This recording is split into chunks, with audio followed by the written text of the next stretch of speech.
You are now tuned in to Factz Nation. Prepare yourself for the ultimate content and media experience. Your opinion counts, except when it's a matter of facts. I told these niggas, then I showed these niggas. That's what I did. That's what I did. I told these niggas, then I showed these niggas. That's what I did. That's what I did. I told these niggas, then I showed these niggas. That's what I did. That's what I did. I told these niggas, then I showed these niggas. That's what I did. I ain't done yet. That's what I did. My white boy be catching plays, call him Cooper. Damn, I forgot my water. I thought I was Gucci, man. I thought I was Gucci. I forgot my water. I was rushing. I just remembered I forgot my water, and I tried to just go ahead and get to it. But we good, though. We good, though. What's up with y'all? Hit the like button, share the stream. Y'all know the notifications going to take a little bit to go out. Oh, whatever. So share the stream, share the live, hit the like button. What's up with y'all, man? Salute to the whole Factz Nation. Shout out to the Factz list, all the members, man. And salute to the factory, which is what we call the chat. All right, my headphones was a little too high. All right, hold on. Let me see who all in here, man. Hold on. We got Free Smoke out the gate. Free Smoke say, get them likes up, please, early. Yeah, free smoke, hey. Free smoke, hey. Free smoke. Shout out Free Smoke, man, with the first super chat of the day. We got Chris Wiley Jr. in the building. I'm just a vet. OMG. What's up? I ain't seen OMG in a minute. Scoop, what's going on? Caleb Campbell Slick, what's up? What's up with y'all, man? What's up with y'all, man? What's up with y'all? What's up with y'all? We got a good conversation I feel like we're going to have today, man. A productive conversation, man. A conversation that's going to actually like be a building session. You know what I'm saying? As far as I'm concerned. You know what I mean? We have we done had a lot of interviews on this channel. We had a lot of panels on this channel or whatever, man. We had some classic moments, a lot of good stuff on the channel. But a lot of times, man, it just be people with frivolous conversation. Jawan Steele, what's up? You know what I'm saying? It don't really lead anywhere. Just people talking shit, people circumventing the facts and all of that stuff or whatever, just to push whatever agenda or just whatever they feel like at the moment. You know, hating on other people and all that other weird shit, man. You know what I'm saying? With this conversation, man, I'm super confident. I was not even thinking about any type of interviews or nothing like that in battle rap or whatever, man. But when it comes to a person like Frank White, who actually put his money where his mouth is as a sponsor, show up in support in promo, and support like a fan, and also help people, man, to learn and educate themselves or whatever like that, man. I'm excited. I'm excited about that. All right. Hopefully the chat is updated. Like I said, we still working with the YouTube rep. Hold on, Poppy Cashmore in the building with the super chat. Hold on. That seemed like that might have been loud. Y'all let me know if that was. That was loud as here on my ear. Poppy Cashmore say, salute everybody. Your boy was in the hospital since last Friday. Well, listen, Poppy Cashmore, man, I hate that you experienced that. You always been a supporter of the channel, man, and all around good dude, man, from what I could see on your pages and the things that you talk about, man. So we glad you back good, man, and you out the hospital or whatever, man. I appreciate you supporting. Hitting us with the super chat. Y'all make sure y'all show Poppy Cashmore some love. Gotti, I see you. Salute. What's up, Gotti? What's up? What's up? All right, listen, without further ado, thumbs up if you good, Thumbs up if you ready. Okay, all right, boom. We ain't even gonna waste no time. We gonna get right to it, man. What's up, Mr. Frank White? We the fans. What's up? It's good. I appreciate you bringing me on the platform. Thank you so much. Man, listen, man, I appreciate you, man, being here. Man, that's one thing I want to point out real quick before we get into, you know, I got some questions for you, some topics. I know we're gonna have a dope conversation. Of course. Just your approach to the culture, man. Even in doing this interview, how gracious you are. You know, you tell your jokes like anybody else, which I think is needed. You know what I'm saying? But saying things like, I appreciate this, or I appreciate the opportunity, and not being full of yourself and it just being all about you and just showing love and making everybody else feel like it's something that ain't something, man, is appreciated by some of us at least. Thank you. You know what I'm saying? By some of us. Likewise, right. You always show love. We've had a few conversations privately. You're a stand-up dude. I appreciate this time, and thank you for the energy you put out as well. You know what I'm saying? All right, so listen, I want to get right into some questions just to set some precedent before we have some of this conversation. You can ask me anything. Right. So first, and listen, y'all in the chat, y'all know how to super chat. Y'all know the members take priority, but y'all know I want to let the guests talk when we get into it. So if y'all want to interrupt, it's gonna cost. Super chatting. You know what I'm saying? So look, though, The first question I want to ask you is, do you love battle rap? And if you do, why? I do love battle rap. I love battle rap a lot. The art form of putting words together. You know, when I growing up, though I dropped out of high school around 11th grade, but one of the few classes I always paid attention to was creative writing, and I loved history. And battle rap came around. It was a war of words. I look at battle rappers the same way people would look at Shakespeare and people like that, Christopher Marlowe. I think they're today's authors and poets. And I've always loved battle rap. I've always been astonished at the different styles that exist. I could remember staying up late to watch Blaze battles back in like 98, 99. Gotcha. It was like 99, 2000. Idea and Shells, rest in peace to Idea. They had a battle, and I remember staying up late to watch it on HBO. And then fast forward to watching Fight Club and seeing Ars and Hollow battle. And I remember when Ars was doing the Hulkamania leg drop, and I was just like, man, this dude is so disrespectful. He reminded me of people on my blog. We used to disrespect each other jokingly like that too. And Ars made me a fan. I started to consume battle rap from that place of just like avidly watching battles. I watched every Ars battle I could find. That introduced me to Hitman, introduced me to Shoddy Horror, and knowing that this was like a global phenomenon and I wasn't alone in enjoying this art form. So for decades now, I've been watching battle rap. I absolutely love battle rap. Even my approach to being involved in battle rap is from a place of finding ways to improve it and make it better and long lasting and financially beneficial to those who participate. Got you. So listen, so to me, that just kills the narrative that people try to place. This is this one thing I hate in battle rap, right? People, well, he's new. He's a guest to the code. You just went back to 98 and all of these times and named some of these people that people wouldn't even know who you're talking about. 100%. You know what I'm saying? In situations you wouldn't even know what you're talking about. And that's one of the things we are going to talk about later on in this stream, about people and their history and knowledge or lack thereof, or whatever, what's going on. And people trying to come in who feel like us, who we just been sitting back observing, just enjoying and consuming it, and then feeling like, you know what, we need to take action and help, and then how we received. You know what I'm saying? 100%. All right.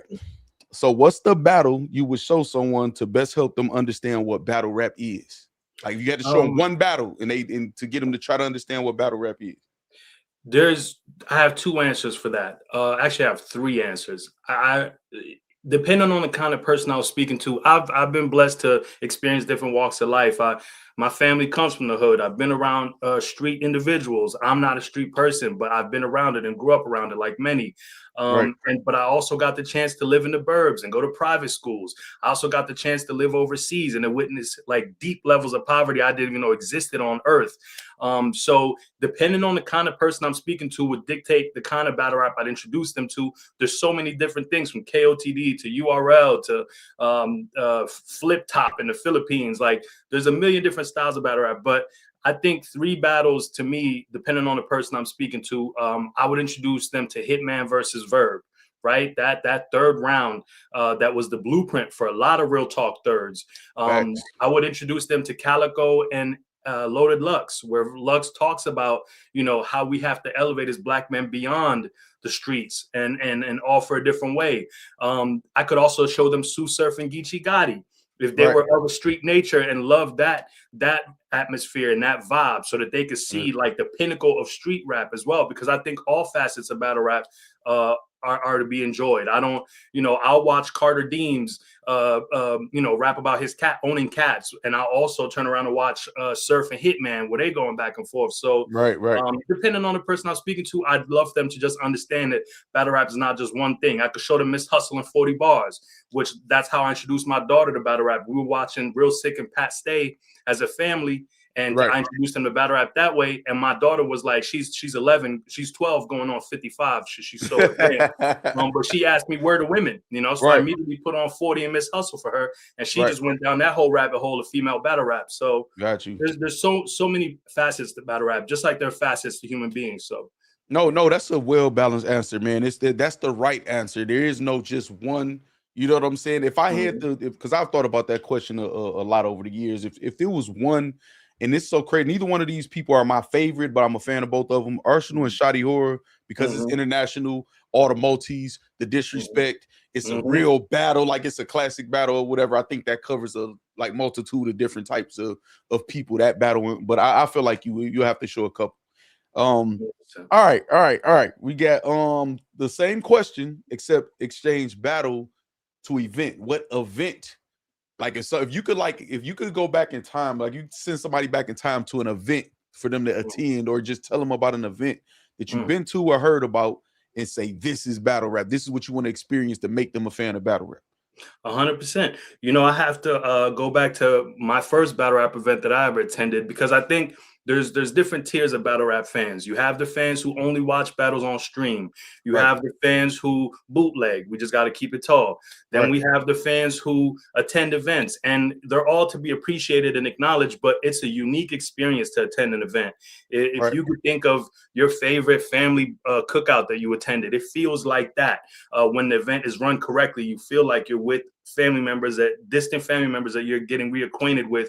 I attended Monopoly, which was Geechee Gotti versus A-Ward, and it was in Compton on the Riot. Salute to the Riot. We've done great business together, and it was an incredible experience to watch A-Ward live. We in the middle of Compton. I mean, I'm walking through Compton, going to the liquor store to bring back more liquor to the event, and everywhere you look, it's really Compton. You know what I'm saying? And one of the things I love about that event, Free Geechee Gotti, to see him rapping in front of people he grew up with, and them certifying the things he's talking about as he's rapping about them, and learning about everything he does in his community, getting the keys to the city, putting kids through flight school. We were at the Compton airport, and these kids were wanting to be pilots, and just really a beautiful experience. In the background, if you were there, you remember the pit bulls the dogs being sold in the back, the merch being sold at certain tables, us drinking. You know, I was having Hennessy and tequila with Danny Myers, and it was just like a family affair while we learned about different battlers. And I got to learn about Hansel at the time, who at the time wasn't as big as he is now. I got to watch Geechee. I got to meet Sharon. Sharon in real life is like 7 feet tall. You know what I'm saying? I got to speak to A-Ward. A-Ward was, you know, it's a bunch of gang members, and we're talking about battle rap, and A-Ward's comfortable. You know what I'm saying? And that's when I realized, A-Ward a real one. He's not, you know what I'm saying? This is not a poser. He's a real individual who's very comfortable in a setting like this. And just to see how much Geechee brought the community together for this purpose.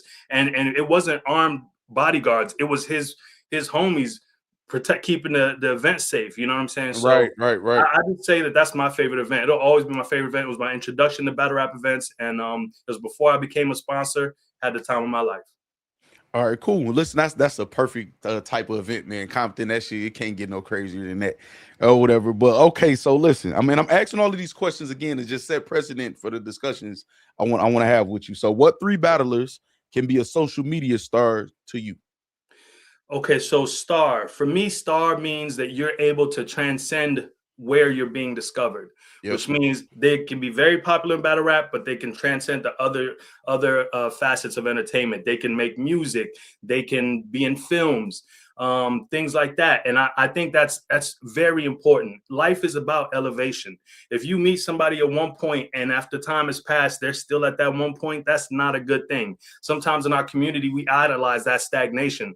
There's nothing cool about that. You want to elevate. You want to better yourself. We only have one life to live. So with all of that said, I've been pushing Easy as much as possible to focus on music, to focus on more acting opportunities, to focus on writing his life story in a book. I mean, he had us all entertained with that 24/7 series. Whether you like him or not, we was all watching, and we were all interested in his story. So, and he has an incredible story that I would encourage him to share. I think Capo Bravado, who's somebody that I work with closely in terms of development and marketing, he's got an incredible life story. There's so much more to him than people know. While in the Crucible process, he was also on Bags and Bodies, entertaining, great at promo. His raps are now starting to get to a point where they match the promo. And so you're seeing battles like him versus Swamp doing great out here, which is out now. Make sure you tune in. He did his thing in that battle too. He did his thing. He did his thing, and he's been developing. You know, I met him at OSBL at an event, and I was there to see another battler. I didn't even know who he was at the time, and we developed a rapport from there. And we're able to work together and help develop his brand more. And that's somebody who I think is a character that can go outside of battle rap. He's funny, he's entertaining, he can rap. His story, surviving Katrina and all of that. There's so much to that can be explored. Who's a third person I'd say? I'd say, you know, I'm gonna take a pick a wild card here, and I'm gonna say Low Supreme from iBattle. I'm gonna say Low Supreme for a couple reasons. The number one reason is that group there, they rap about anime, right? Anime is such a huge market. There's no reason for battle rap to not be at events like Comic-Con or anime events where they are battling there and expanding their brand there. We're talking about global phenomena. Right. And so you take somebody like that and have them appeal to a younger generation, because that's what will sustain this industry. It's not those of us who are 40 plus who have kids and have other responsibilities and distractions. It's the young kids who have money to spend, who can commit financially and emotionally and be invested in the battlers that they connect with. So you want that young demographic as well. So I'd say those three people among many. There's so many others. I think everybody has the ability, but it's about who wants to do that, who wants to put in the work. Everything is work. Nothing comes easy. You set up this incredible platform. I saw you develop. I saw your brand expand. I even see things that you try with the 24-hour stream and things like that. That's something to be admired and inspired by. Appreciate you, man. You for that. Yeah, appreciate you. So that leads to it's a two-part question. What aren't they doing? Not necessarily just the three you named, but just what aren't they doing that's preventing them from hitting that star status or getting that attention outside of the battle rap genre? I think conditioning comes from you don't know something until you know it. So if you come into battle rap and you're given a deposit and then you go rap, you start to think that that's the only option. Right. You start to think that dropping a flyer saying, hey, I'm battling this day, and then dropping a link to the battle saying run these numbers up is promo. That's not promo at all. Not the thing that's hindering people is from understanding that you're a brand. So often battlers come into battle rap and they associate themselves with their brand. Those are two separate things. I don't speak when I go to McDonald's. I don't speak to the person who owns McDonald's. I put my order in with the person working there. I associate my purchase with McDonald's, the brand. And battlers have to do a better job of separating themselves as a person to the brand. They'll come into battle rap and start using Twitter as a dating app as opposed to a marketing tool. They'll come in and start assigning their own personal morals and principles to other people and how they should behave. You've met these people as adults. Right. You're not here to socialize and make friends. You're not here to date and find women to be with. You're here to develop your brand. Separate yourself from the brand. Do everything you need to do personally on your own time. But while you're here, get on Twitter and market yourself. Get on TikTok and market yourself. Get on Instagram, Facebook. There's YouTube. There's multiple platforms that will pay you to just market yourself. Fact. So when I see battlers come in and they're stuck in spaces all day, not getting paid to be on spaces, dating and fall into the traps of scandals, and it's heartbreaking. I think that the disconnect is treating themselves like a brand. And that means you're promoting, when they see you, you're promoting your battle. When you're on a social platform, you're creating a place for your fans to gather and talk about your brand. You're not there to date them. You're not there to gossip with them. You're there to promote your brand. So I think it's the disconnect of people not understanding that they are a brand, and they're not selling us on them. They're selling us on their brand. Got you. So far, y'all, we like 20 minutes in. I feel like I'm listening to myself talk. I know some of y'all understand what I'm saying or whatever. I agree 100% with everything that you're saying, man. They also have to be in the practice of doing that, because even in being on point and being disciplined and consistent, they don't always equate to a certain level of success. So you got to be able to be doing that, because it's going to be ups and downs. So even when you're going through those downs or those even middles or whatever, you're still good. You know what I'm saying? You're still working. And when opportunity comes again, boom, you can take advantage of it again. So you got to always constantly be working. You know what I'm saying? Or whatever. When I lived in Los Angeles, I attempted to get into acting, and I was a background actor for a few years. And one thing that they taught me was an actor is working when he's actively seeking out jobs. That's the work, right? Mm-hmm. And so I adopted that mindset in the battle rap too. And I told battlers, you need to be constantly promoting. You need to be constantly seeking a new battle, building storylines. That's the success. The success is not the results. The results are the bonus of the discipline and hard work. The discipline is the success. The ability to wake up every day and stay focused on task. That's the success. And I think those of us who grew up in the community, who grew up and we confuse what success is. We focus on the end A result. dollar amount. They focus on the cash, like The what's in your dollar bank amount, account. Yeah. the assets, Yeah. that's not the success. It's the discipline. It's the consistency. That's real success. That The real results are a confidence bonus. when you're looking in the mirror and you like what you see, you proud of what you see, 100%. the autonomy to be able to wake up and make your own decisions for the most part. You know what I'm saying? 100%. That's for sure. I agree with you 100%. All right, so I got a two-part question, and then we can get into some of these solutions and topics I want to talk about. So I want to ask, as a sponsor, when you have invested money and when you invest money, what is the ideal result for you in doing that? If you had an ideal result, and then the second part is, are you done investing in anything battle rap related as far as being a sponsor? Because I feel like your channel is an investment, your time, you know what I'm saying? What you're doing right now is an investment also too, or whatever, but just as a sponsor, like, you know what I mean? I appreciate that question. And I battle rap is a funny place. I tend to make the distinction of not being a sponsor because unfortunately for battle rap, being labeled a sponsor is an excuse for people to disrespect you. Yep. We've seen the history that battle rap has had with sponsors. I don't want nothing to do with that. I consider myself a donator so that people understand that this isn't an investor would put money in with a hope for return. That's not what my platform is. My platform is very specific. When I spent most of my life as a broke boy, I had battle rap to distract me from my circumstances. There was a time period where I was homeless in New Orleans, and being able to sit on a park bench and steal Wi-Fi from Starbucks and watch Summer Madness when Tay-Rock was in London, that was an escape from my circumstances. You know, my phone was cut off, but the Wi-Fi that I was still enabled me to watch that I got you. And not think about what I was going through. Now, 7 years removed from that, I was able to be a contributor to the headliner Summer Madness in London for Loaded Lugs versus New Jersey Twerk. So that's a personal journey for me. That's me being in a position, blessed to be in a position to give back to something that held me down for so many years and helped me get through some tough times. So I'm not a sponsor in the typical way that battle rap has experienced sponsors. I work, and then I take a portion of my income and put it into battle rap. I did that for 4 years. I was blessed enough to be in a position to make some money, and I was introduced by Battle Rap Bum to Twitter Spaces Battle Rap. I heard people rapping on their phones. I heard one individual named Eunice, and he made me think, you know what? This kid could really be a professional battle rapper and create the feeling that I grew up watching from other battlers. And I invested into developing him. And then I also invested into the people that helped support what I was doing.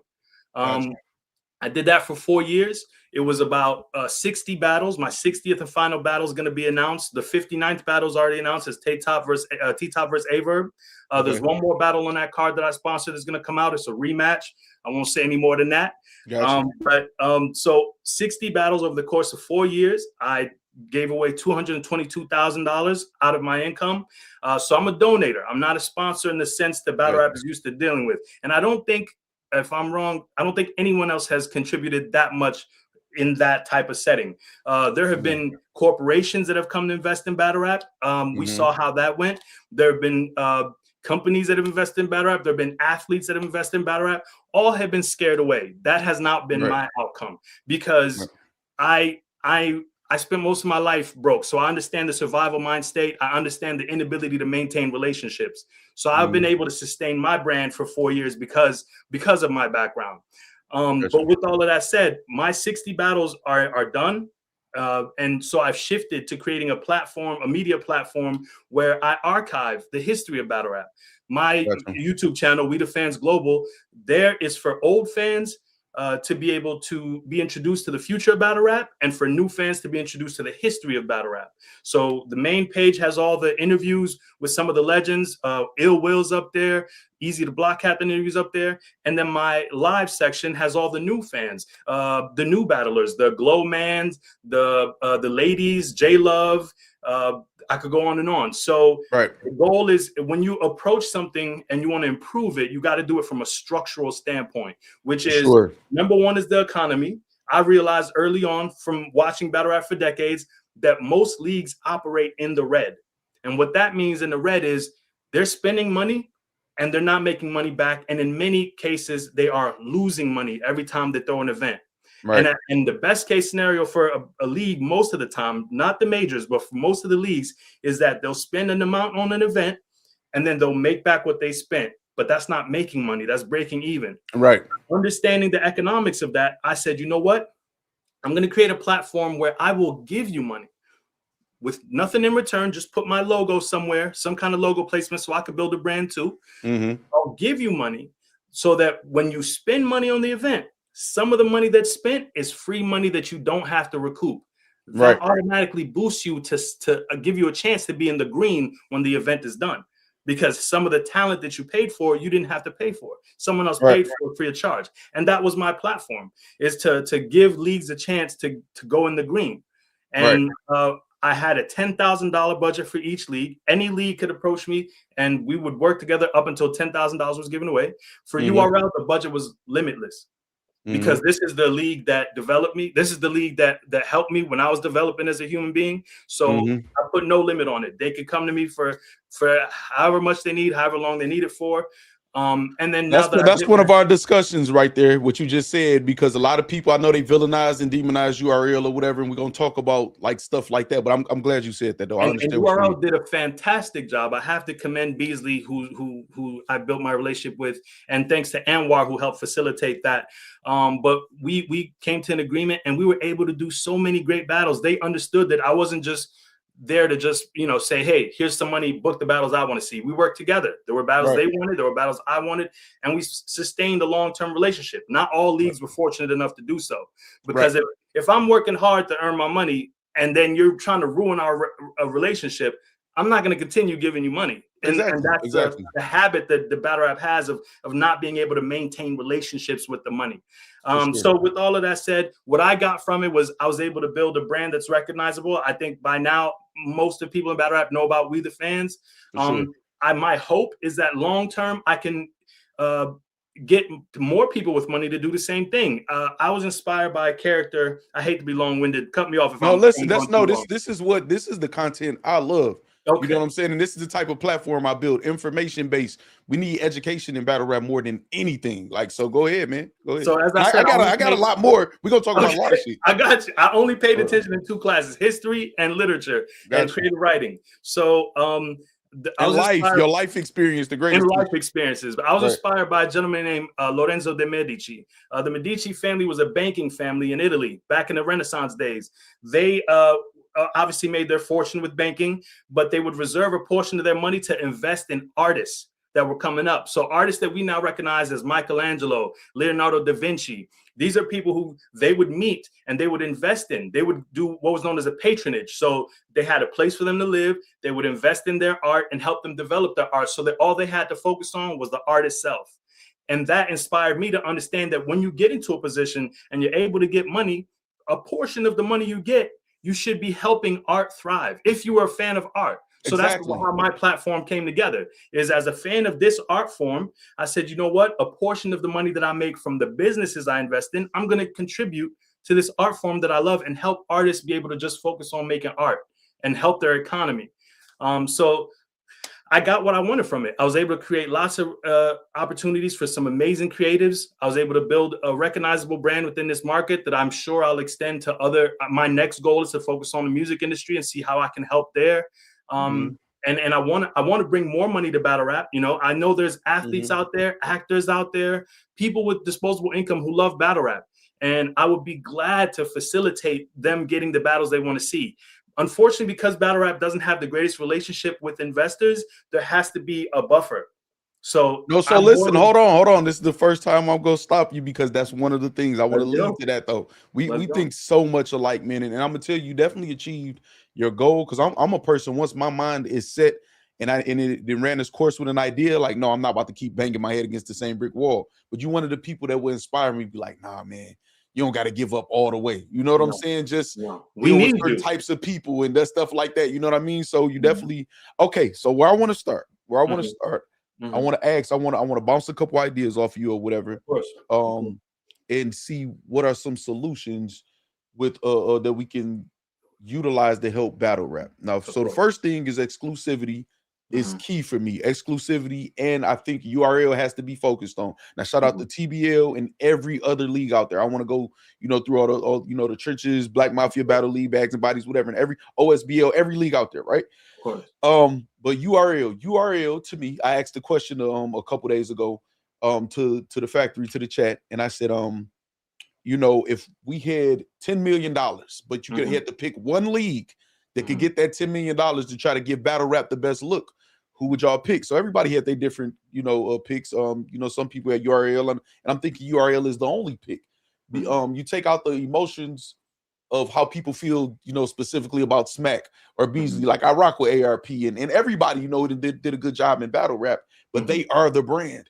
They are the ones that the celebrities recognize. Most people's first battle, or they grew up on watching some people only watch URL battles and don't even pay attention to the other leagues. And not to say that they're the only ones that could be successful, but we need some type of exclusivity where we can focus, like how boxing is right now. You got, I don't think HBO, Showtime, or nothing. You got DAZN, Turkey Al Sheik, and Riyadh. You got the Zoo for boxing league now. Whatever they're trying to concentrate it. This is where boxing lives.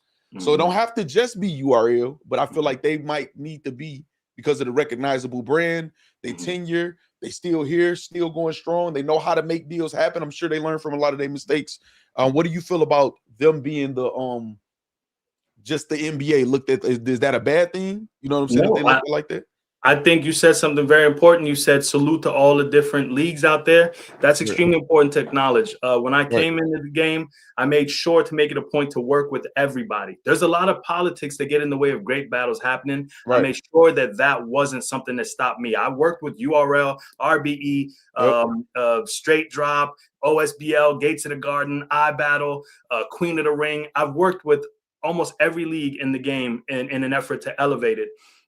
The thing about this is, you're correct. URL has to be the one to receive the big payout to then let it trickle down throughout the economy of battle rap. And that's already happened. They have a history with that. Caffeine was a gigantic conglomerate of companies. It wasn't just one company.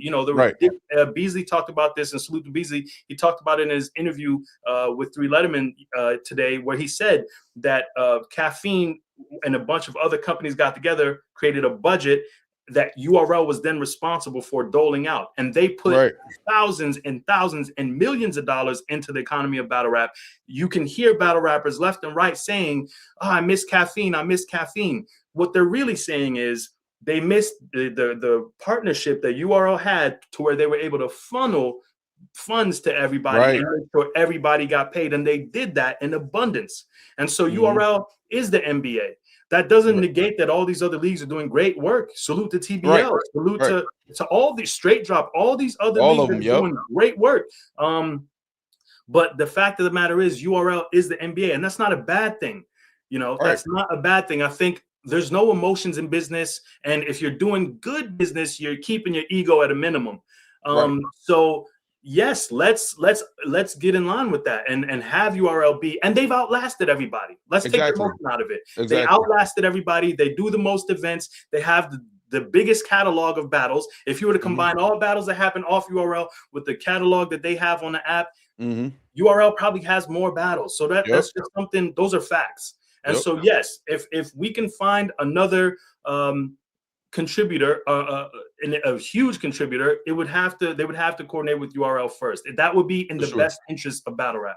So listen, this is why I agree with you 100%. So this is the thing, right? This is another idea that I have, right? So we have all of this content. So URL was able to make a lot of different deals by showing what battle rap could do. Because I always tell people the art form is more powerful than everything. 100%. The art form. You know what I'm saying? I dropped battles on this channel. They did great numbers. When everybody was blogging against me or whatever like that, that didn't matter. The art form is gone. They don't care about no facts. Oh, Tay-Rock got a battle, and these year-old battles. You know what I'm saying? So the art form is more powerful than anything. 100. So what I feel like is we need to treat our classics and everything like antiques. I think URL, maybe a couple other leagues, take everything off the YouTube page. I was the other day, I was discussing with the factory. I said, if they announce if McDonald's announced that the Big Mac will be discontinued in a week, lines will be around the corner for McDonald's, man. Even with myself included, even though we know that That's shit a ain't fact. good for us, That's you know a what I'm fact. saying? That's a Just fact. because it's about to leave. So if you take all of that shit off, or just most of the classic shit or whatever, you treat it like antiques, handmade, you know, furniture, stuff like that, or whatever that costs you, and you add some interviews, some history behind how this battle happened. The two battlers in present day arguing about who won before you redrop the battle. Redrop the battle, you'll see new energy, and you can teach the history of it. You know what I'm saying? 100%. So we need to have and you can't mix that. You can't mix handmade, you know, art or furniture or whatever with plastic shit. It just don't look right. It just that's not the type of, you go in that type of store is that type of product or whatever. So I feel like we need to take that, the content that we got, to recreate that energy to make to attract some of these companies again, because we're not getting a 10-15 million view battle like Hitman and Surf right now. We're not getting it. You re-release it along with two other classics or whatever, and have that new energy going to it. It might not reach all of that, but it'll be something. You know what I'm saying? So we got the content. We can kind of re-rock that, do it the right way. You know how you'll see the Little Mermaid digitally remastered, released in theaters or whatever. Like, you know what I'm saying? We got classic material and moments. We got hip hop history. You just named all of these things that help you through some of the darkest times of your life. And we all got stories like that with hip hop and or battle rap. You know what I'm saying? I mean, they're synonymous. So we need to teach the history, use what we have. We've diluted it so much with so much other shit. Take it away so people can appreciate it. You know what I'm saying? I'm not mad at that at all. I'm not mad at that at all. Yesterday, a great battle dropped. Low Supreme and versus Clutch dropped, and everybody talking about that. They were focused on a whole other kind of drama. And you know, a long time ago, someone once told me, and when I was very young, that everyone gets their turn at the swings. And I didn't understand that at the time. But when I got older, I realized when I was coming up, it was about the people who were doing something. So if the guy came through the block and he had the girls and the cars and the money, we were inspired by that. We were motivated to go do that for ourselves. Nowadays, you have a different group of people who will see that and hate it, try to find ways to tarnish it, envy it, dispel destroy it, destroy it. Right. So we live in a different time, but those people have always been around. This is just their time. And social media gives way more people a voice who wouldn't have a voice. And now they have their time at the swings. But those who enjoy art and seek to preserve it and are here for that sole purpose, we have to understand that there are people whose sole purpose is to destroy things and to diminish legacy and things like that. So everybody gets their turn at the swings. I wouldn't be mad at taking. I'm pro archiving battle rap, because tomorrow YouTube could go away. What happens then?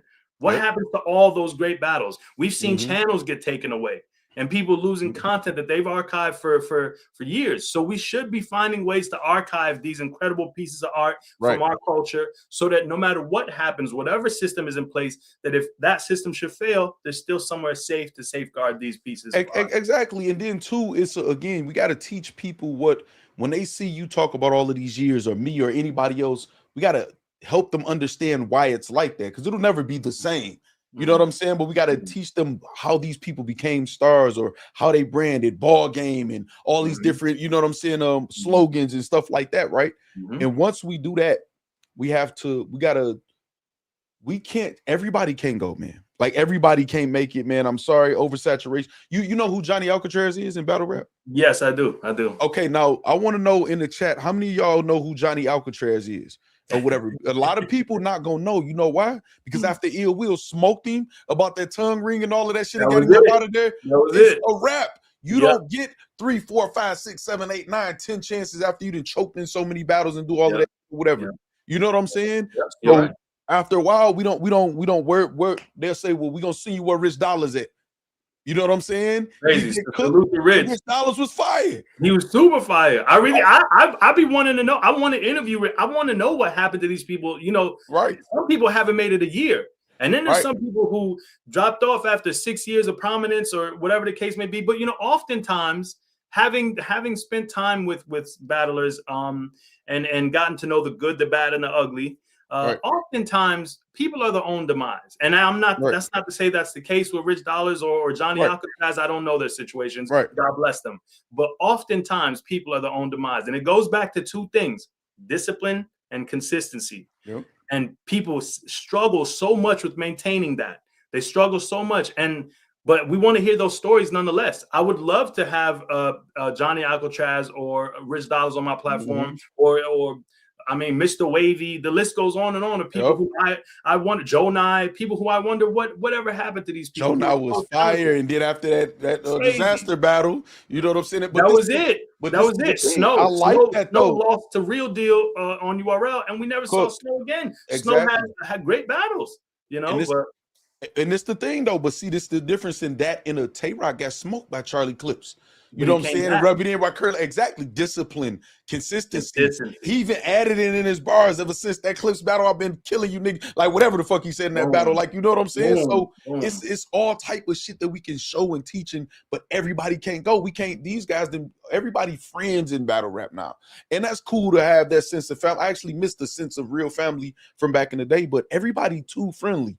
Like you can't, if somebody ain't that good, they're not that good. If they lost, they lost. If they lost 2-3 times in a, we not looking for them to get booked. Go to the smaller league.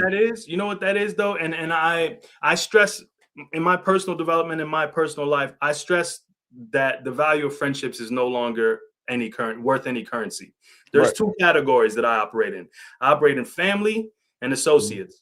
And that's not a bad thing. Boundaries is everything. Not at all. Boundaries is everything. So there's a shift in battle rap that occurred a while back where we went from being fans of battle rap to being fanatics. Yep. And these fanatics are people who will associate with battlers, maybe have an exchange or two in spaces, maybe see them at an event and hang out once or twice, and then they feel a proximity to the battler. Yep. They think that they have this brotherhood or sisterhood or even relationship with these people. Yep. These aren't your friends. These are virtual people that you know or have experienced at some point. We need to stop that. There needs to that accessibility has destroyed battle rap to an extent. Exactly. You can't watch a battle and be honest and say this is who I think won or lost because you have some perceived friendship with this person.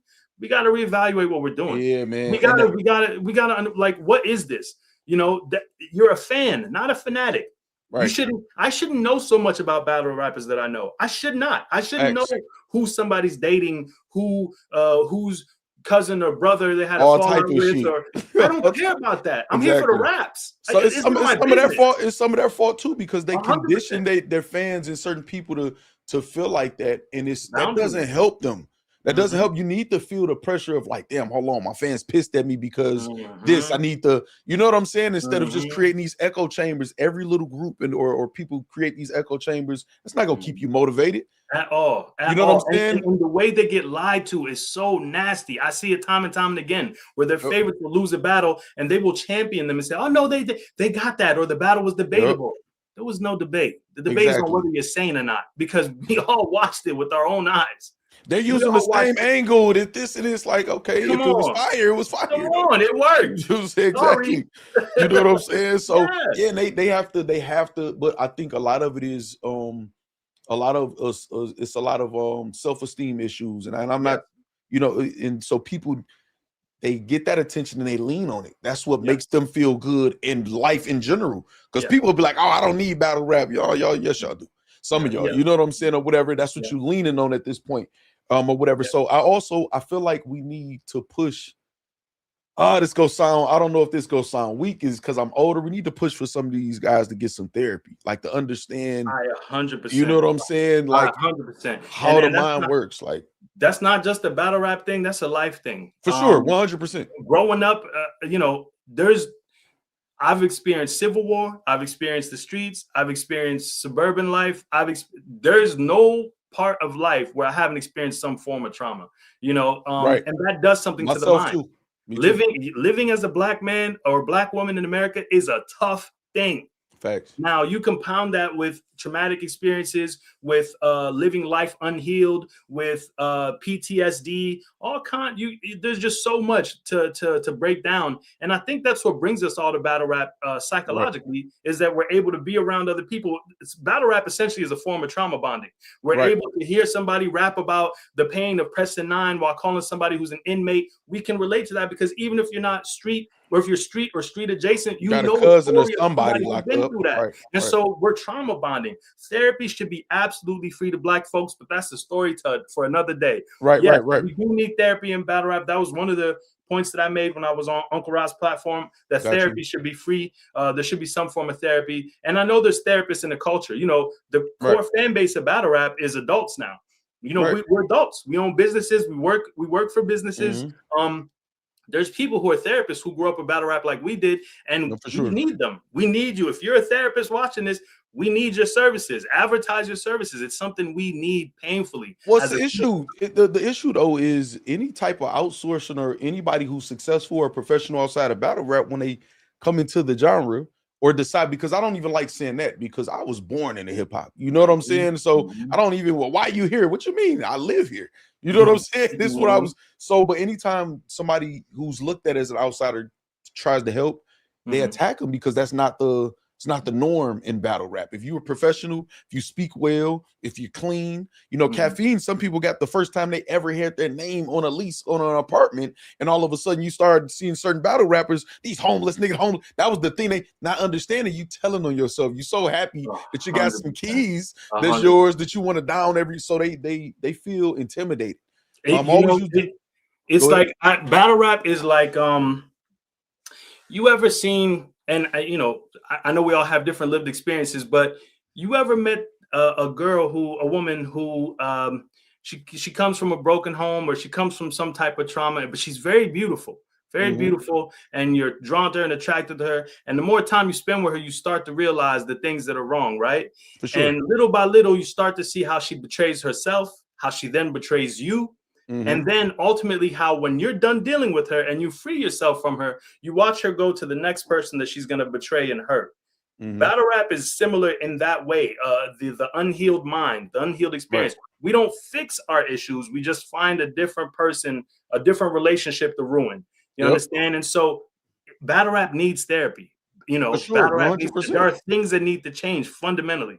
Right. And so the one of the things, and when I was podcasting, I talked about this even with certain types of women or men, but just, my experience obviously was with women. So if somebody doesn't like themselves, right, if they got low self-esteem, and you show them respect and love, they shocked. What the fuck? They hold you to a pedestal. They might be looking at you, oh shit, that's Frank White, or that's whoever. And but then when they see you treating them with respect, they expecting you to dog them, because they already look at themselves, I'm this, you know what I'm saying? I'm low. You show them respect, they lose respect for you.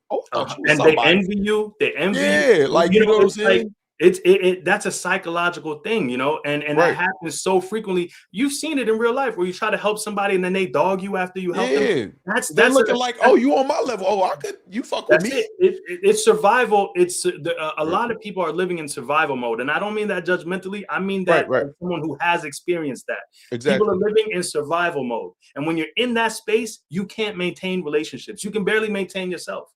Right. You know what I'm saying? So when someone reaches out to help, that's the first instinct. Oh, you wanna donate to my battles? Oh, you're a lick, because you're more comfortable saying you're a lick than saying this person helped me. And I get it. I get it. But you know what the real lick is? The real lick, and I'm gonna say this very clearly. The lick is not me, Frank White, helping put some money in your pocket while you battle. The real lick is the person who has paid you over and over one time, not taught you how to fish, owns every rap you wrote, and now you have a way to live off of that. You can't create generational wealth from that. You rapped one time. If somebody gives you a couple $1,000s and then makes you do a service, how much you think they're making from that service? Exactly. You're going to eat a lifetime off of that service. Exactly.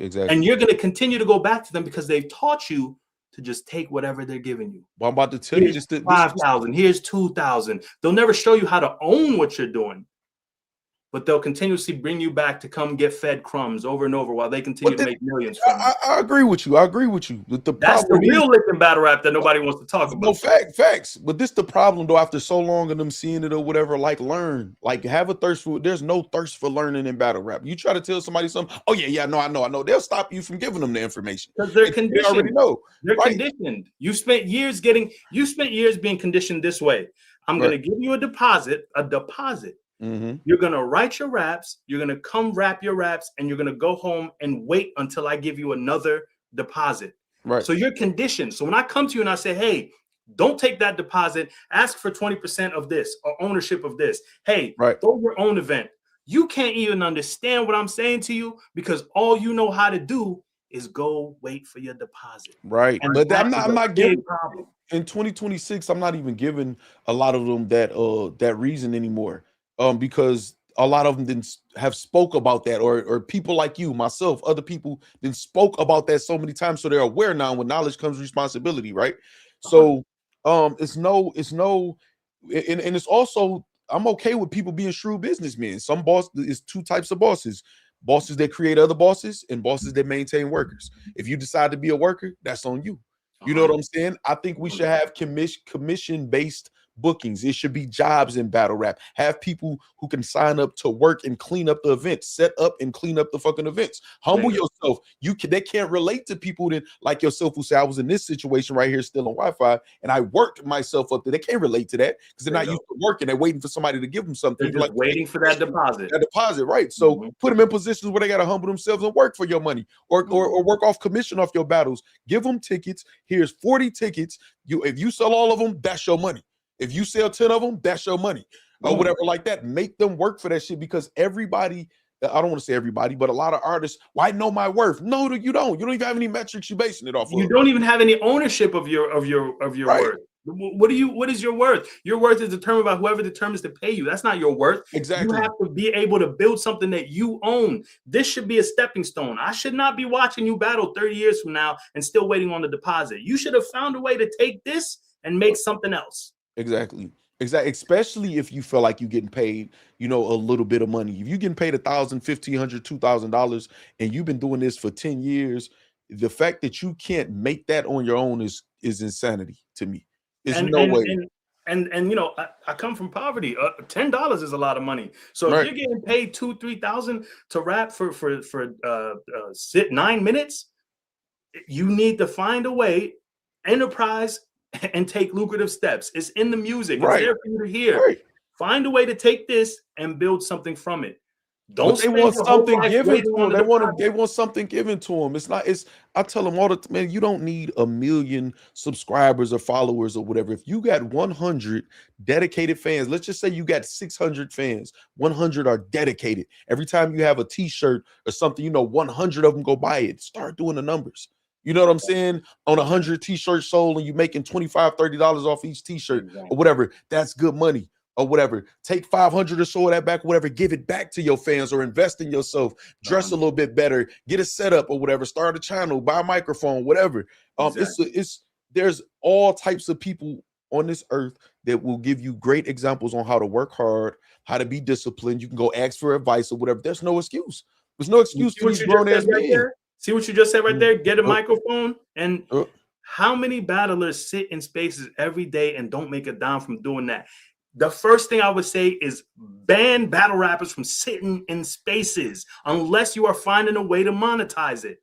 Well, the leagues have to care, though. The leagues have to care. I don't think the leagues, and I'm not saying this in a bad way, I don't think the leagues care enough to try to force them to do anything anymore. I think they've given up like, okay, I know what the fuck y'all gonna do. Let me know my personnel and we're gonna move according to what is and not what we feel like it could be. That may be true. So they need to do it on their own. Like they need to figure it out. And that's why I mean everybody can't go. Everybody can't go. If you're not moving like this, you're not getting booked. You're not getting highlighted. It just is what it is, because if we care about battle rap, we need our best representation of it to the people who have the money. That leads me, you said something about the celebrities. We need to have celebrity-based events for them. Like Drake, that was his birthday card. You know what I'm saying? We can find all sorts of celebrities' birthday right before they going on tour. We can have a battle that some people could have this the night before they tour performance or something, or on an after party or a pre, you know what I'm saying, performance or some shit like that. I gotta You know what I'm stop you saying? right there. Yeah. This is the first time you and I have disagreed. Right. Here's why we can't have nice things like what you described. What you just said is fantastic. We should have that. Unfortunately, we cannot have that and should not have that. One great example, and I gotta salute her. This is somebody who I've been watching since middle school. Salute to Remy Ma, right? I already knew what was Remy coming. Ma I first heard her on Big Pun CD, 100% album. She was rapping. She had a song called You Was Wrong on Big Pun's album. I heard her rap. I was like, oh, who is Reminisce? She was called Reminisce at the time. And I was like, who is this? I watched her for years. I watched her go from a feature on a Pun album to having her own singles to becoming a mogul, a business mogul. And her first thought, and she had done battles, her first thought was to turn around and create a league that she could create opportunities for other creatives. She overpaid people. For sure. I thought it was a mistake. It was good intention. What she tried to do was good intention. Unfortunately, the culture got to a place where they started to get all in her business. Right. Who Remy Ma dates or doesn't date is none of my business. Right. If she's here to help battle rap, that's great. But it turned into this thing where they people who got paid numbers they've never gotten paid before were shitting on her. I'm sorry. Right. No, for sure. People who she helped, people who she put in position for certain opportunities. And I just watched from a distance as somebody who took financial losses, gave away more money than most people will ever make in their life. I watched people talk so crazy about that lady, and God bless her. You know, but that started to affect other things she had going on that were more lucrative. So she had to take a step back from this culture. And that let me know that there has to be a buffer between the money and battle rap. No, so as soon as you get in here, they're going to be trying to destroy what you got going on elsewhere. No, so you misunderstood what I said, because I understand. I just want to let you cook. You misunderstood what I'm saying when I said we need to do that for them. Now, remember what I said about the people that don't respect themselves. If you fuck with them, they're going to lose respect for you for fucking with them. So I'm not saying that they should come and do that. I'm saying we could reach out to celebrities. When I say we, whoever, you know what I'm saying, could reach out to some celebrities and say, hey, we want to do an event for you. You don't have to spend anything. You just have to be there. You know what I'm saying? Or they can't even do that. No, they can't publicly be aligned with battle rap because battle rap will destroy what they got going on elsewhere. No, right. So, but this what I'm saying though, friend, because I feel like that. I'm only trying to be open-minded and just throw some ideas out there because I'm having a conversation with you. And I'm always complaining about battle rap like a broken record. So I'm just trying to throw ideas out there, but I agree. I really. But think about that. I got attacked in spaces for saying it's a bad product right now. They can't even publicly associate with the culture because of how it could tarnish what they got going on. Facts. And this is what nobody wants to hear. Facts. I know everyone thinks battle rap is end all be all. Unfortunately, there's a whole world out there that doesn't give a damn about battle rap. Yep. When I notice the specific people though, Lux and Mook, and they'll fuck with specific people who preserve their brands. You know what I'm saying? I hope it works out. I hope it works out. I hope it works out. I hope this is the time where everything goes differently. But as we've seen, Harry, Caffeine, Drake, I name them all the time, man. Floyd Mayweather, one of the worst events ever. It was when Floyd Mayweather was in attendance. I could go on and on about what has happened when people who have status and money elsewhere come here and it doesn't work out. There has to be a buffer. But you got to give a concentrated effort of our best and go to them. Like, don't separate yourself. Like, separate. Like, okay, listen, what they say in the code, I'm not associated with them. Like, that's just what it got to be. Like, I'm not with them. You know what I'm saying? It's us. We're doing this. We're going to do an event for you. You know what I'm saying? We'll bring it to your house. Just think of the psychology of that. We have an athlete who his whole life, he's getting beat up on the football field. Yep. He's dealing with all kinds of real physical threats. He could not psychologically sustain being in this culture. But that's because it's not over 200 pounds, and he can't be in it. What are y'all doing to where a big man like that can't? He had to unfollow everybody that's involved in battle rap. What are y'all doing? What are y'all doing to where a man like that is scared to be associated to y'all? It's because what's presented as the culture is not the culture. That's not the culture. Most people that's really in love with battle rap and all shit ain't even on YouTube and all of that shit or whatever. A lot of us who grew up in it or whatever, we decided to, you know what I'm saying, to say, okay, fuck it, I'll fuck with social media or whatever. I'm talking about the people like, you know, my age or whatever like that, some of us. But most of us they not even participate. So what we're presenting as the culture to these people, Jerry McCoy and all of them, we have them in spaces. He should have never been in spaces. Never. There has You know to be what a I'm saying? buffer. There has to Exactly. be a complete buffer. It's got to be to the point where we don't even know who's bringing the money in. We got to sit with the athletes and the actors and never mention them. Right. They should only be with the elite. When I started what I was doing, I have a group of investors that at my job that I would go to that they're millionaires. I'm not a millionaire. They're millionaires. And I presented this idea. I said, hey, why don't we all pool our money, take a bit of what we make all together, create a creative fund, right? And we'll be able to shift this culture and create great art, you know? And they took one look into the things happening here, and they said, absolutely not. But that's same with me. I said that in space. They attacked me. I'm telling you, man, I have plenty of people, man, that can invest money. Athletes, I know stuff like they don't like this shit. They peek in and they look at what happened to me.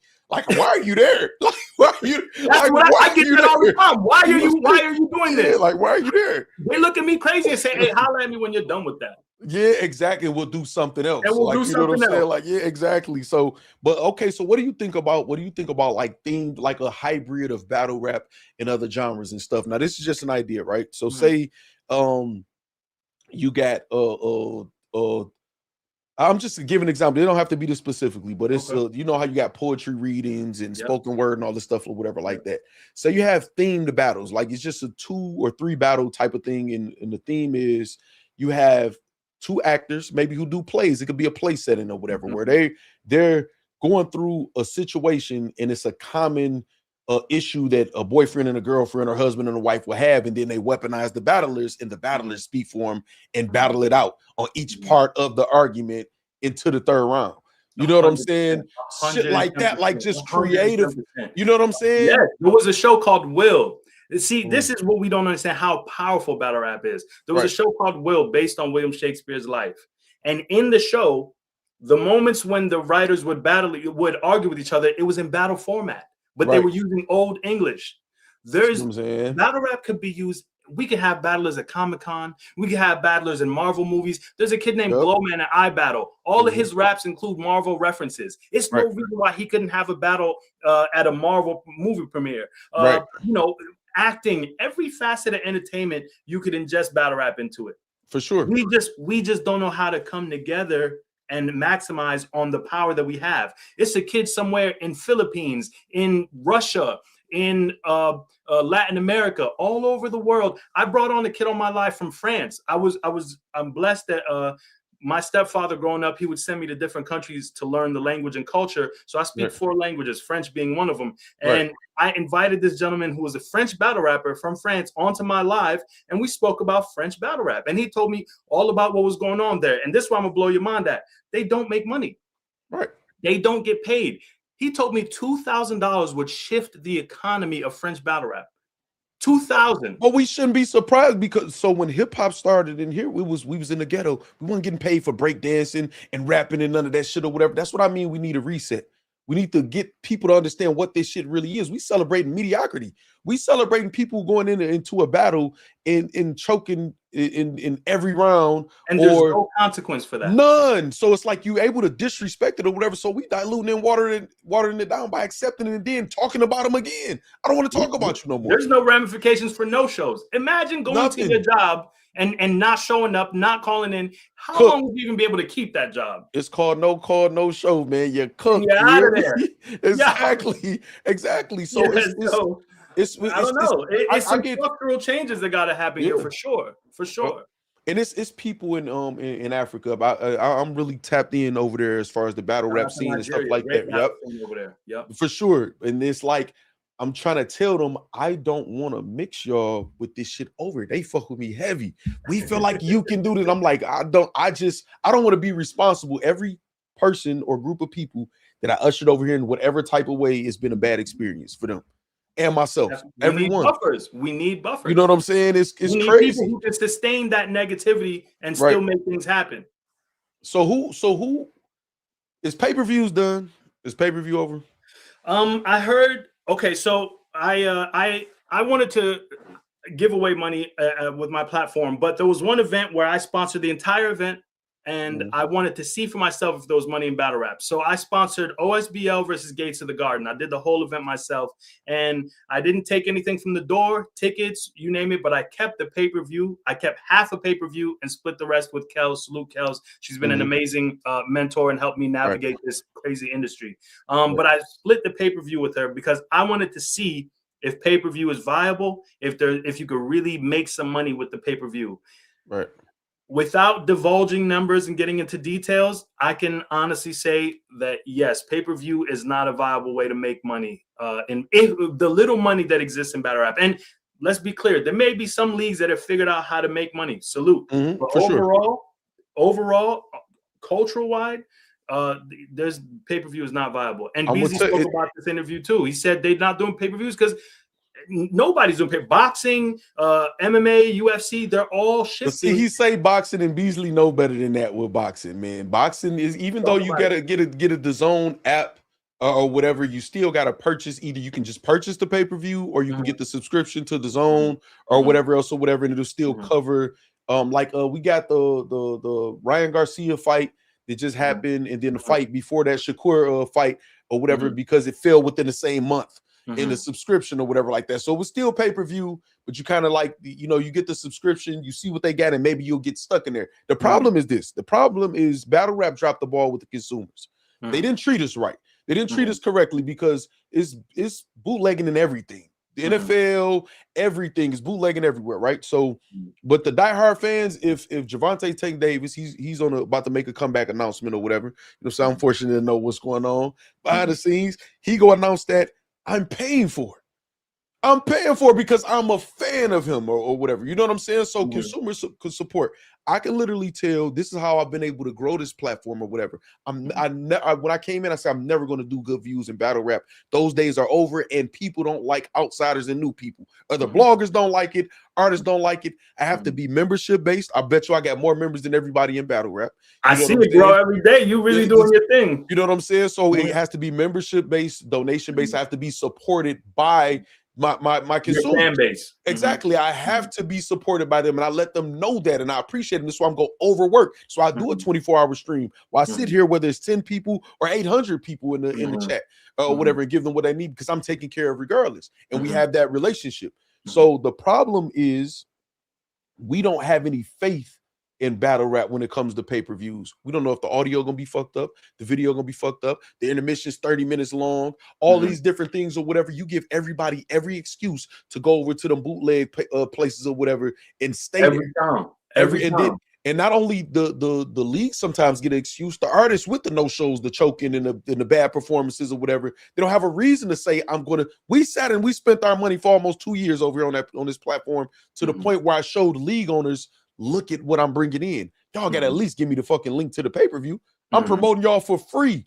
I'm going to account for X amount of pay-per-view sales myself. We got to talk about that. About that. So when I did my league versus league, OSBL versus Gates of the Garden, there was a couple things that I did that I think should be permanent parts of battle rap. So number one, I had a media budget. That was that I paid certain media platforms to promote the event.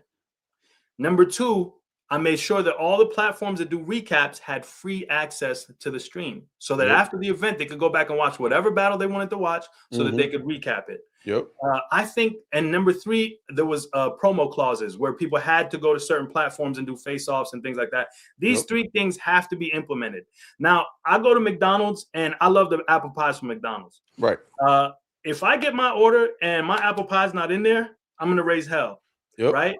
In battle rap, imagine that happens every single time. Every time. And when you spin around it, they don't give you another apple pie either. You don't get your apple pie. You don't get sound. You don't get raps. You don't get people showing up. You don't get cards starting on time. And they tell you, well, you got your apple pie. Man, we got your apple pie 7 times before in the last year. Stop talking about this time, which is ridiculous. Man, so there's structural changes. There's structural changes. There has to be consequences for not getting what you paid for. But if I'm going to be honest, we may be too far gone to try to save pay-per-view because the faith, the consumer faith, I'm not talking, and I don't ever judge people for bootlegging. Right. I think they need to be aware of how much it's destroying the culture. For sure. But You got to do what you got to do. If you're not getting what you paid for consistently, that is the option you're left with. Well, the artisan leagues get. Well, go ahead. I don't want to stop. No, so the pay-per-view model is done. That we got to be done with that. What needs to happen is everyone needs to create some sort of either an app. It's not too difficult to create apps. It's expensive to maintain them, but we need to create some archive of sorts that's for your fan base to tap into and financially support. Right, because the pay-per-view model, that's well, I'm gonna tell you, this is one way, this is one idea, and I got a lot of them. I don't give all my ideas out because I'm charging for the month. I'm gonna take notes. You know what I'm saying? So you drop it right? Anyway.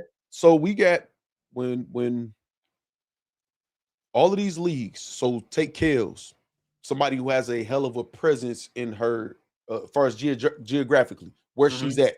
She gonna be able to fill a building. If I know. I can fill a building of 200, 300 people or however many. I know I can bank on that number. You know what I'm saying? Whatever my lowest number, I can bank on that.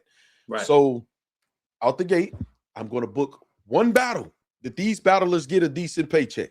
Okay. Everybody else has slots. Now the second battle, the co-main event, y'all might could do merch tables and y'all can have some tickets to sell, some physical tickets to sell and make y'all money. And everybody else, this is the opportunity for you. You know what I'm saying? Take down, you got to kill the overhead out the gate. So if everybody is competing to get those slots, you know what I'm saying, or whatever, we should get better material, whatever. But okay, whatever. So okay, so now I'm making some money as a league owner, at least just off the door or whatever, you know, basing it, you know, the numbers off of that. Pay-per-view, you give away a couple free pay-per-views and you build the fan base and tell them, look at the audio. You don't give away a pay-per-view and say, well, since we're giving it away, I'm just setting up a phone and going live on my YouTube or nothing like that. No, you give somebody the quality that they would get if they pay for it for free. And then you let people know, if y'all want these type of events or whatever, this is how much they cost. They'll cost us to get the actual a legit main event, or this, you can have tier types of battles, like levels of battles. And you let them prepay for the event. Prepay for it. Y'all have 3 months to prepay for this event. If y'all don't, we won't have that type of event. We'll just keep doing what we're doing. So all of our fans, you know what I'm saying? And then I'm gonna tell you what's gonna happen. The people that's paying, they're gonna be satisfied with the product, so they don't really care about bootlegging. And some people gonna be pissed that it is bootlegging because shit, I'm paying for it and they stealing it, and then you're gonna have people fighting against the bootlegging for you. But I'm gonna be honest. Most people either going to Discord or they paying the bootlegger man.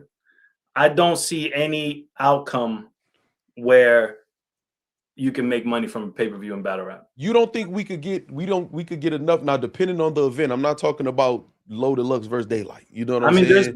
There's leagues now that have that business model of they announce a big battle and then they make everybody show up, and you know everybody else gets an opportunity to be on the big card. Right. Those people are not making. I feel like this. I feel like so you have to talk to Easy about the certain, like the pay-per-view numbers and stuff, whatever. But I made some good money off on an event, you know what I'm saying, in Detroit with Easy in the churches or whatever. It's based on, it's just how you crunch it. You sell some food, you know what I'm saying, you sell some liquor if you got your liquor license or whatever, you know what I'm saying, or y'all do whatever y'all want to do with that. But you know, you sell your tickets, certain levels of tickets or whatever like that, you know what I'm saying. You don't be greedy. You make people feel like you charge a certain amount, and then you tell people, I look out for you and only charge you 30. I only want to charge 30 anyway, you know what I'm saying, or whatever, stuff like that. But I think I can get, if I needed 100 or 200 people to buy the event, to pre-order the event, I feel like I could do that. It just as a media person. How consistently could you do that in a year? How many events could you do in a year at doing that model? I would say 2, because I would want to give 100% of whatever I have to give in that department or whatever, you know what I'm saying? Okay, and so 2 times in a year. Could battlers sustain from that? Only being able to battle 2 times a year? Well, I'm only talking about me. You got to think. I just don't see. No, that's what I'm saying. Is there are people who have found ways to make money, but what I'm saying is me. Okay, so you got URL who got 1 million subscribers on YouTube, right? So they're 10% of that is 100,000. 5% even go to 50,000 people or whatever. They can base certain numbers on targeting just that 5%. What I'm saying, me just saying 200, these leagues who've been doing this shit for years and should and have at least access to the fan base to try to convince them to come over. They should be able to, you know, triple, quadruple, 10 times that number, in my opinion.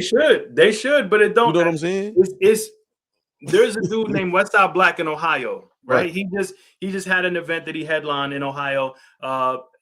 He did it in like a movie theater setting. He had his name in the bright lights. I think like 2,000 people attended. But if you were to ask somebody, a casual watcher, who Westside Black is, they may not even know who that is. Right. So there are pockets, especially salute to the Midwest. Y'all some real hustlers. Salute to that. For sure. But there are pockets of people who are able to make money. But I'm talking about the overall economy of battle rap. It's too many people that we need to literally. It's too many. It's too oversaturated. Everybody can't. I said this twice so far, I think, in the stream. Everybody can't make it. It's not for everybody. I want to talk about that. Everybody can't make it. And this is a life question. This is not just battle rap. Got you. The reality of that, everybody can't make it. And you tell me, correct me if I'm wrong, please, because I learn from you all the time. Is it everybody can't go, or is it nobody can't go? As I've elevated in my life, the people I'm surrounded by now, the people that I do business with, it's none of the people I grew up with. Right.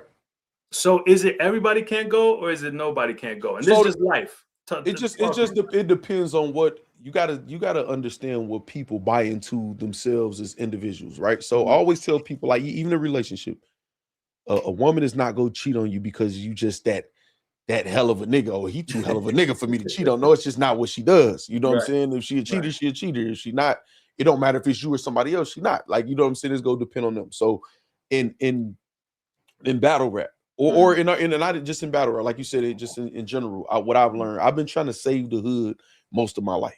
They don't want to be saved. Like, you know what I'm saying? You remember when I talked to you about that woman? Yeah, for sure. You don't want to be saved. You trying to help her start a business and all that. She want to go to the club. She want to twerk. She want to, you know what I mean? They don't want to be saved. But I've lived in different generations though. So back in the day, even if you was just selling dope and we said, we ain't going to the icebreakers or whatever, you can be in high school, we ain't going to the icebreakers or whatever, we about to just boom on a block. You can get on in a week or two or just dedicated to the block and you own. But it was that type of unity that you can get together, whether it's something positive, negative, or whatever, that existed then. Now, those type of people are people who may come from where you come from, who made it in there elsewhere, or people like you said that you don't know. Most of my contacts I didn't grow up with. You know what I'm saying? Most of the people I do business with, I didn't grow up with, or I didn't even know coming up, or whatever like that. But that's who I have to learn to stick to. We get caught up in that guilt. That what is it called? Survivor's remorse. Or you know what I'm saying? We get caught up in that, and we feel like, I'm leaving this person. No, you're not leaving. They can work just like you working. They want you to carry them. You know what I'm saying? No, like, everybody can't go. Like, everybody, if you saying, I want to backpack through Europe for a year, I'm about to work 2 jobs, only buy deodorant, toothpaste, and the shit that'll make me clean enough to get to work, eat noodles or whatever I got to do. And after that, I can just go and backpack for a year. And it's 10 of y'all that say, yes, that's a good plan, but only 4 of y'all save the money and do what you need to do to make that happen. Bingo. I'll holler at y'all when I get back from Europe. Bingo. I don't have to feel bad. No, we don't have to band together. No, we should help them know they decided not to work. That's how life goes. And at some point, as a culture, as a race, we didn't got so fucking lazy. We didn't got so entitled. We justify and rationalize every single thing. Well, why you didn't do this? Well, man, there's real life shit going on. Yeah, for everybody. We all going through it. At every level. I don't care how much money you got. We all going through it. Everybody going through it. Even with money, the economy's so fucked up. I don't care how much you gonna feel the economy, no matter who the fuck you are. I'm always find a way to get to a bag. It's over these past 3.5 or so years, I didn't experience stress financially in certain way. And people may feel like, no, you got all this. You understand. You know what I'm saying? 100%. Especially when you're designated to be the one to take care of everybody too. Oh my God. You know what I'm saying? It's always the pressure of that. You want to think, maybe you might be down to your last $30,000-$40,000, but that feel like fucking $2,000 to you. Because one little false move or purchase of a car or whatever like that, I'm fucked up. One hospital bill, exactly, and I'm cooked. Out of nowhere, you done. You know what I'm saying? Exactly. 100%. So listen, everybody can't go. I grew up listening to Pac, right? So I'm a huge Tupac fan, and me too. He sold me on the dream of Black unity, right? And I live by that. That became my identity, right? It existed back then. When I got out of prison, my brother said it's not like that no more. That's what I'm about to ask you, because I look around whatever it is that I grew up imagining or fantasizing would one day come to fruition, it's not there. And not only is it not there, a lot of times my efforts to facilitate it have been thwarted by my own people, by the same very people I'm trying to help. So I ask you, as an elder, is there will we ever see Black unity? So it exists. It's just not how it was. It's like, that's like asking I can't think of nothing right off the cuff, but it's like saying this battle rap dead. It exists. It's not thriving, you know what I'm saying, from a business standpoint, but you still see a lot of people battling or in all type of different areas across the world or whatever. So it's still alive. In some ways, it's alive and kicking. In other ways, it's like shit dormant or dead or whatever. So it exists. Black unity exists. It's just few and far in between. It's rare. And we don't highlight, we call everything Black excellence. You know what I'm saying? Somebody could literally like hit the lottery, Black excellence, because they went and bought matching cars or something or whatever with their spouse or girlfriend that they not even faithful to or whatever like that. And we celebrate mediocrity. So it's just few and far in between. What we need to do is highlight the real unity, the real success, the real mental health and journeys or whatever like that, and shun the other shit. We don't got to downplay or talk bad about it, but we can't let it come over here. But they love it. But they love it. I call it the new Blacks. And who is they? And new Blacks. That's who what is they though? Who is they that love it? It don't make no sense. Listen, when I grew up, it was tons of hip hop that I didn't know about. Like, you know, KRS-One and them, they was before my time. So when my older brother would tell me about KRS-One or Run DMC or whatever it was, I didn't grow up on that, but I respect. I'm about to say we have respect though. I don't like the old school rap. I don't like KRS. I don't want to say I don't like. Respect KRS. If I saw him, their legacy. It may not be my time. I met Rakim a few times. I only know like 5 Rakim songs, but when I met him, I said, "Hey, you a legend. Salute." I respected it. We live in a time now where you'll get bashed for respect. You glazing for respecting somebody. Man, they trying to take. That's what I'm saying is the new Blacks, and I've never seen more passionate Black people so passionate about destroying other Black people than this time that we live in now. 100%. They rejoice. We're talking about people who will tell you Slick Rick is terrible. They'll tell you all these Black films are so terrible. They'll tell you, like, it's like a thing now to where it's like our own people revel in destroying each other. Don't let you you make one wrong mistake. People will be making blogs for weeks about your demise. But this is the thing. We look at other races. Yeah, we look at other people. I tell people all the time, it's like how they trying to say Averb shouldn't be on Mount Rush. First of all, most of them get type of help or whatever, but that's a whole nother conversation. But let's just say Averb is 100% guilty of that and whatever else they want to say. His legacy is solidified. Shout out to Whitney Houston, RP Whitney Houston. She went out a completely different person than who she was when she made her legacy. She's still Whitney Houston. You know what I'm saying? You can't take that away. R. Kelly, heinous accusations, or he been convicted of some things or whatever, it's still R. Kelly's legacy or whatever. We try to find ways to erase each other. We want each other gone, and we don't want to hold each other to a standard that most of us not living up to. You know what I'm saying? You see people, and I'm just using Verb as an example because he's one of the polarizing figures in battle rap. I'm not saying he always right or he always wrong or nothing like that. He's a Verb. So people said he was wrong for posting the kid, you know, when he posted the kid or whatever that situation was. And they were saying he was wrong by posting the kid themselves. It's not even, I can't entertain that. Like it's like a strange time. It's just it's certain things. The way I came up is it's like, if it's not your business or if you're not going to do something about it, then don't just on it. You know what I'm saying? This is doing something about it to them. Like when going on and doing this is not doing something about it. But they respected how we respect the Rakims, and they respect this as action. Like people was calling me when all the different blogs and stuff against whatever, man, it'd be cool. I say, why y'all you sound scared? Like, That ain't doing shit. It's part of the game. It's what it is. If I have a problem with somebody, I'm gonna go see them. And if I'm not prepared to go see them or talk to them, then I'm gonna leave it alone. Yeah, but they respect this as action. I wowed on him online or whatever. And I typed some wild letters to this person. Like, come on, man. So what I had to learn, and I'm still learning, whether it's battle rap in the internet or in real life, what I had to learn is I can't first force my ideals. I sound like my grandparents, the back in the days, and this. No, you find like-minded people, you build with them, you inspire other people, the people that's willing to listen, you focus on them. The people that's not, you lead them be. I'm in the way. If the majority of people is like this, and I'm trying to force I'm in the way. Yep, 100%. And my mother used to tell me all the time, one good apple don't make the rotten apples turn good. You're gonna get rot on you. You're gonna come back less than if you keep going over there. You think you're a leader, and that's what I just had to learn. Like, man, you in the way. Do what you do with the type of people who like-minded with you. Yeah, that's it. So I don't know, man. That's most of what I had, because I want to say some stuff to go on your platform. And also some of the things I'll talk to you behind the scenes about to see if we can kind of bring it to fruition and make some tangible, get some tangible results or whatever. I actually had an idea where I was gonna have investors, a couple investors or sponsors come on the channel, and I pitched to them something small. I was gonna pitch, like, say it's 3 of them, all of y'all give $2,000 or $3,000, and then we'll have a certain amount of time that I pay it back with profit. And I was gonna show them step by step why I will be secure and being able to get them a profit no matter what happens, pay them on time, and just give an example of how to do that. And actually make, like, what I'm saying, and be transparent and show the inner workers of, like, it's not hard. You know what I'm saying? I'm 45 years old. I didn't live my life. I'm on bonus time. You know what I'm saying? I got hey, we make it. Anything happen now is just bonus. Yeah, I'm on bonus time. So if I can do it, and I'm self-motivated, but I'll never have that fire from youth or just getting out and determined to get back right in society or whatever. So if I can do it, I'll be trying to tell. I'm not talking down on y'all. I'm saying y'all have more ability than me.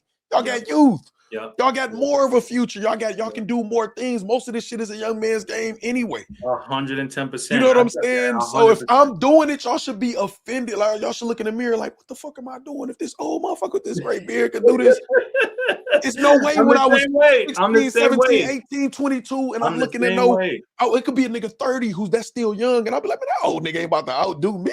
Man, listen, I want anyone who's watching this to understand that, like, there's no level of poverty that I haven't experienced. There's no level of and for you as well.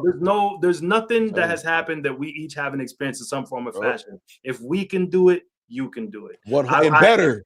And better. And beyond that, I hope for you to do better. And we'll tell you what to avoid, the mistakes we might have made. That's it. That how I grew up around OGs who would tell me, hey, you get off the block, go find a job, go do something. We'll support you. Just stay off of it. I want to impart that to others. When I started sponsoring, I created a sponsor group chat and would give guidance and advice to other people who are interested in sponsoring and battle rap. So I want to say this to you, that, like, there are people out here who are here to see the culture grow. And those of us who feel that way, who are tied in that way, need to maintain those relationships. And we need to all do our part to make this a better place. These conversations can spark the brains of people watching. It can create more dialogue. It's not going to be one person that saves battle rap or brings it back to prominence. It's going to be collective thinking of, hey, we're going to put the BS aside and we're going to focus on creating opportunities, creating more structure, creating more jobs, because there are, like he said, cleaning up at events. I thought about to myself, if you were a travel agent and you got into battle rap, this is a great place to make money. This travel all the time. You can literally get all the fans on board on one page to book with you when they go to events, and you can make a killing. If you're an Uber driver in some city, find out when people are having events in your city, and you can make a killing. Boom, there you go.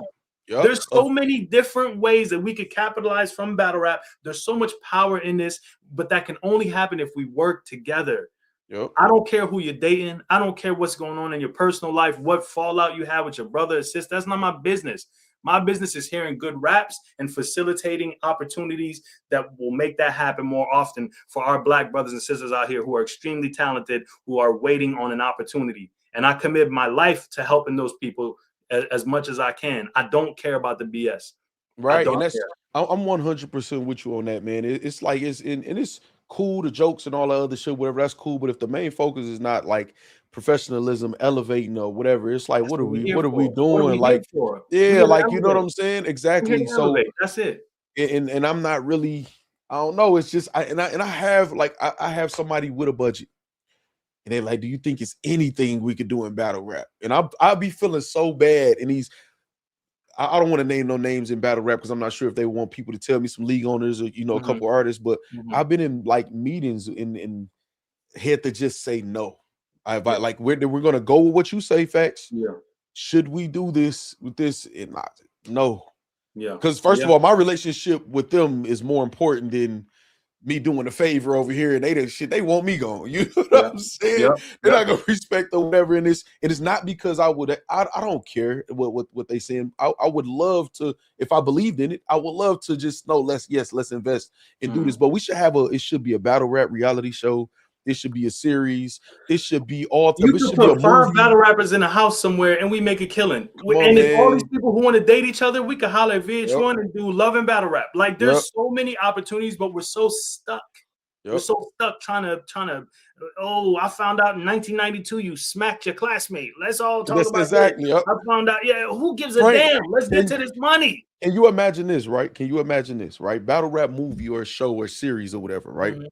Now you got the 2 main characters. No, it could be 2 of the main characters or whatever. You got Prep, which I think is one of the most marketable people and talented people in battle rap. His story is insane. And you know he's what I'm saying? Really talented penmanship. Exactly. Yep. Prep, and then you got my verse, Latino love interest. Interest. You know what I'm saying? Now you got they're both going through you know what I'm saying? The different coasts, and then you got like Caps or Piper Williams. They might not be bloggers, they may be DJs or something in the movie. But they saying they slogans though. They saying slogan, they saying they slogans, you know what I'm saying? Or whatever shit like this, and it's a series and it's a movie or whatever like that. We can do it, but then when you name Prep, 6 niggas prepping this, whatever. Okay, yeah, that was a funny time or whatever. Cool. This nigga is extremely fucking talented. You know what I'm saying? You know how to dress a different type. You know how to do different looks from the bow tie prep, the dirty prep, the, you know what I'm saying? Prep, my verse, beautiful. You know what I'm saying? And she's found a way to build her brand outside of battle rap. Where she not thirsty to battle. The last battle I remember her battle with Danny, she owned. You know what I'm saying? Which is incredible.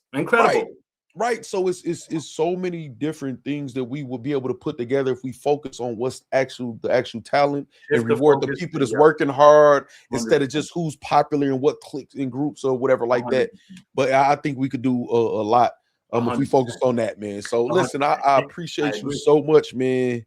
Oh, I want to say one last thing. You can say 100. I'm going to say one more thing. My first year in this, I was taking people. I spent about 34,000 in spaces just on people rapping on the phone.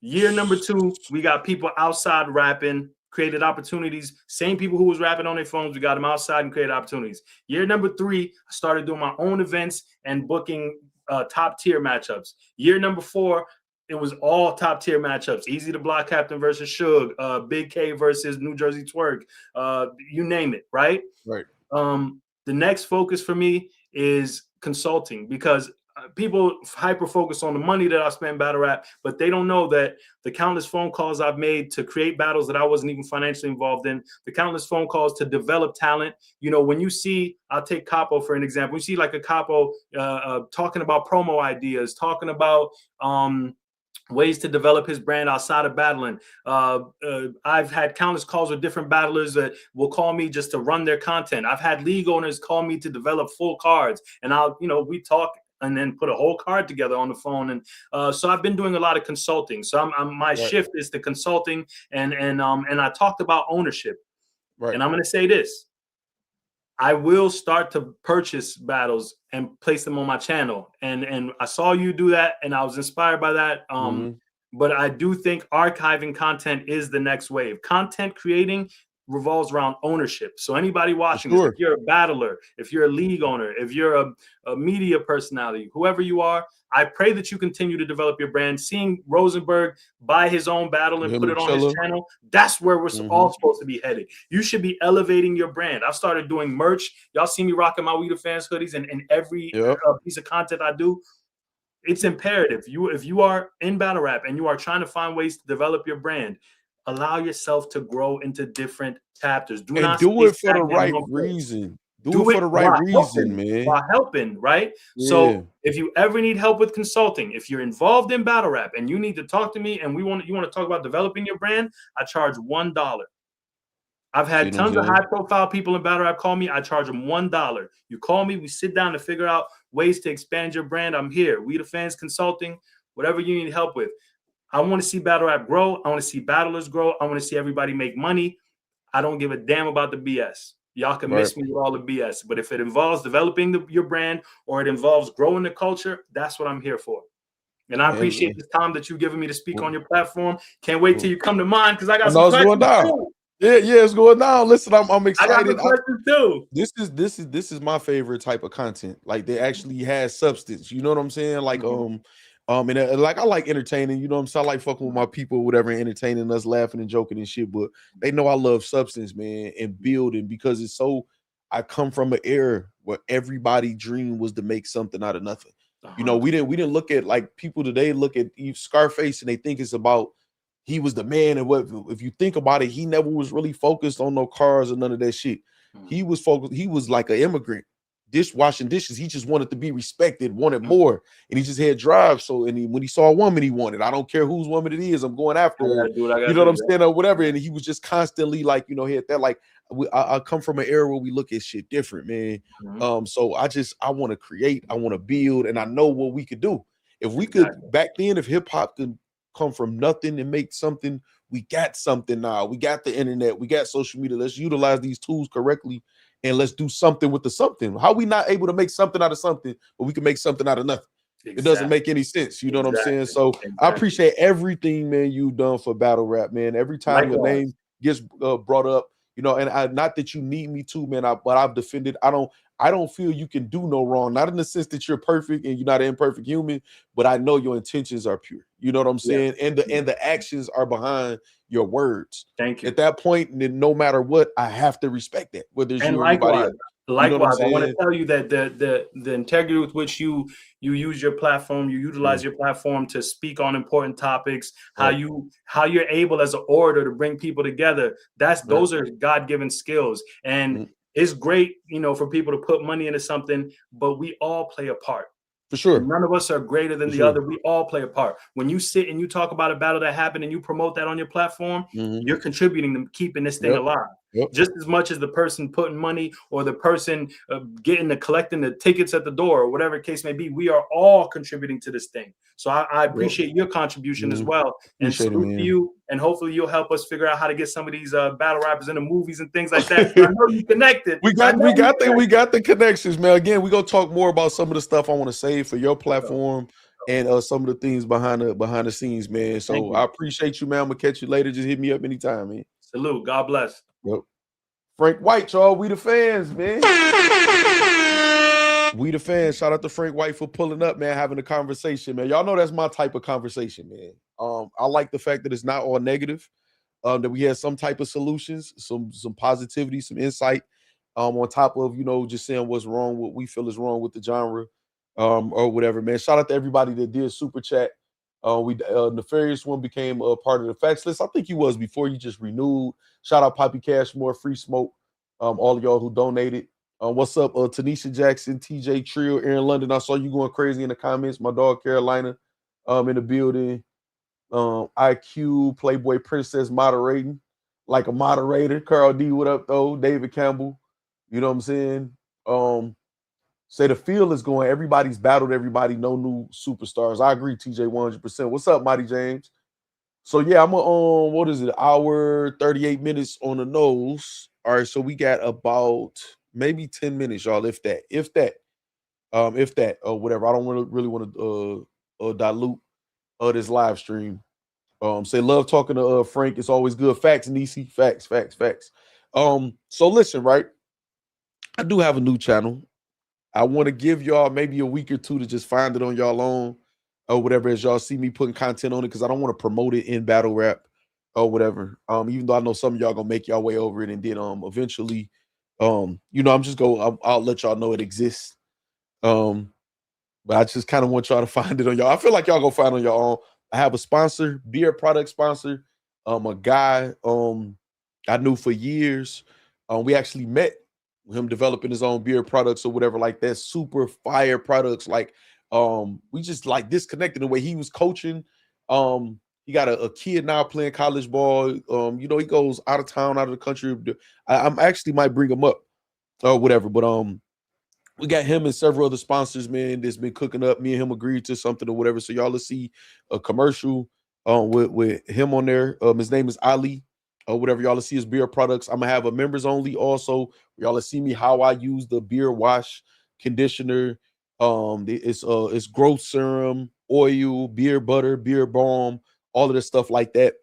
So y'all will be able to see that. It's gonna be for my new channel, but I'm gonna share it with y'all too, also over here and promote and let y'all know how to order each product individually or what the bundles cost for all of the products or whatever. So that's coming soon. A lot of different things, man. A lot of different things. So because I reevaluated it, I'm gonna talk to the YouTube representative I've been talking to also. And the best thing for us to do if we want a channel is talking about all type of other stuff and nothing battle rap is to just have a new channel. You know what I'm saying? It just is what it is. And with this right here, we'll just do what we do here. You know what I'm saying? We'll do what we do here. We still all like the art form of battle rap. So when it's something to talk about, whether it's the drama, it's the actual raps or an event or something like that or whatever, we'll do what we do here. Shout out to Frank White, because honestly, the conversation with him and a couple other people is made me say, well, you know, I'm just going to enjoy what I can enjoy in battle rap and safely, like, you know, do some risk assessment, you know what I'm saying, and proceed in any type of venture in battle rap or whatever, and just make sure I'm doing it safely, you know what I'm saying, or whatever like that. So hold on, shout out to business. And also I can't wait to tell the YouTube rep that the chat was updated the entire stream. So we got that part finished. How many of y'all got notifications? One in the chat if you got a notification for today's stream. I got a couple messages from some of y'all that told me y'all didn't get it or whatever. And I'm pretty sure it's certain people that's not in here. I'm pretty sure they didn't get a notification. So we still got to work on that. But I see that the chat was updated the entire stream and didn't freeze at all. So I'm just the vet, got a notification. Shout out to business again. The business got a notification. What's up, Keith? So we working on that, y'all. Also, Tanisha got a notification. Sincerely, Tiff Marie, what's up? Got a notification. All right, cool. Y'all gonna like my other channel too. And so listen, right? Also, tomorrow is the very last day that John can try to put in a claim with the CCB. It's his very last day that he can submit that. If not, it'll just be dismissed. And once it's dismissed, you know, YouTube already knows how they're going to proceed. If for whatever reason he puts in one and it doesn't make it, it'll get dismissed anyway. It'll just take another week or so. If he finds a way to get it to go through, which I don't think is even possible without him doing something super fraudulent, if he finds a way to do that or whatever, then he's going to be in a lot of trouble, and I'm going to be able to swiftly counterclaim and win that, no problem. We're already set to do that. So exactly, Nisi. So tomorrow is the last day for that. And once that's done, me and YouTube already I have an understanding. I'll be able to release the both events that I have or whatever. Y'all will be able to support that, and then that's over with. You know what I'm saying?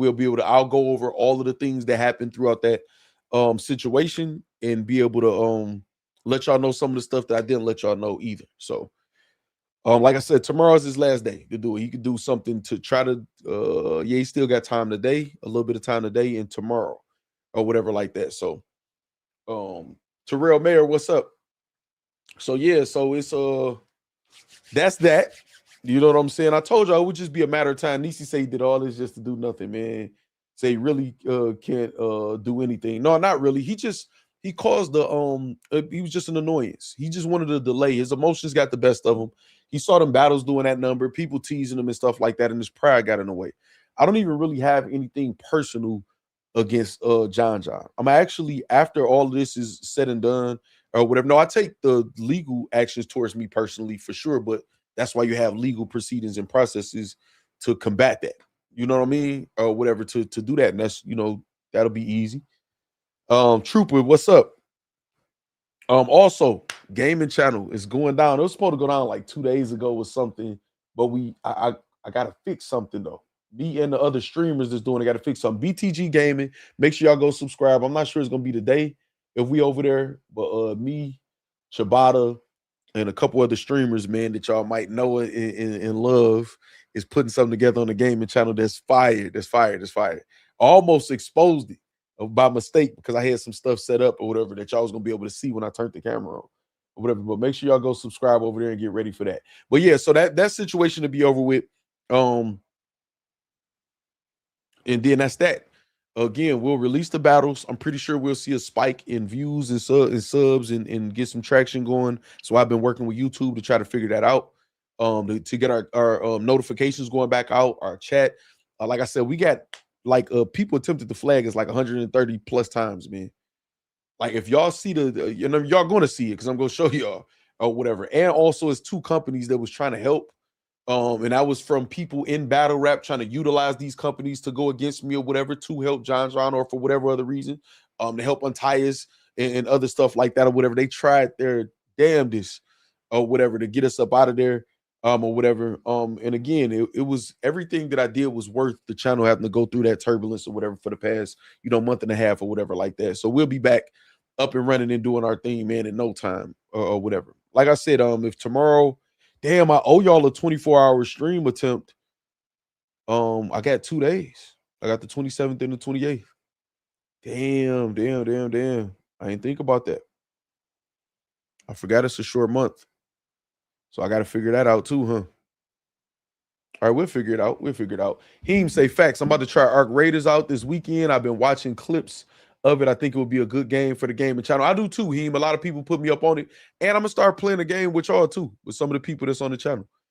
Say before it's over. Yes, you do. Nisi says 24-hour stream. Let's go, Juwan still. I'm off too. Mighty James says, say Tyus is funny as fuck. Money Mike says, yeah, man, they was shooting. And it's so funny when y'all see me do what I'm going to do in the near future, y'all gonna see a lot of people upset with me in battle rap. And I'm not going to give 2 fucks because I'm not going to be telling no lies on none of these guys. I don't even want to call them out their name. I won't be telling no lies on none of them. And there's going to be people I'm like, damn, I thought y'all was cool, or damn, I thought this person would stand up. No. Not one thing is going to be a lie. And I could care less how they feel or how they respond to it or nothing like that or whatever. When y'all find out everything that happened, y'all going to be like, damn. Yo, Factz, why can't I send you a cash app, good brother? I don't know. It's not letting you? Let me look. Let me look. I'm on my cash app. Jawan, February 17th. Did I say good looking for that, Jawan? On the 17th? Everything look good on my cash app.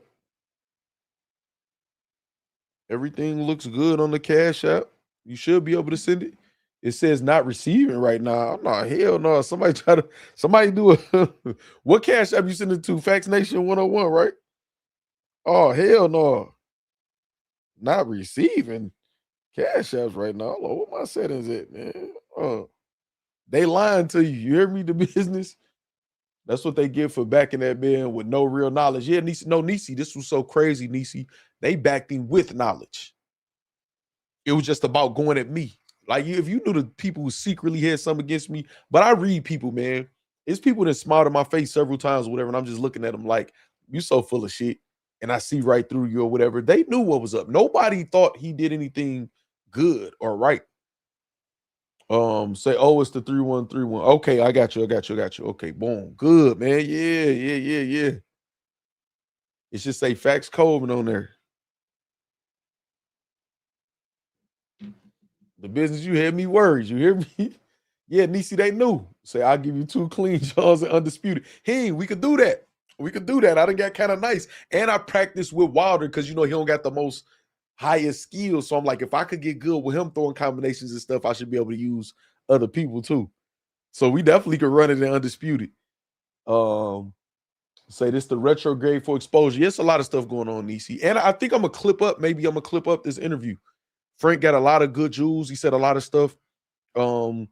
He gives a lot of information at once, which I love and receive very well, but I know how battle rap is, so I might clip it up or whatever. So with Chrissy Yamaguchi, right? I wasn't I just got it. The business. Appreciate you, man.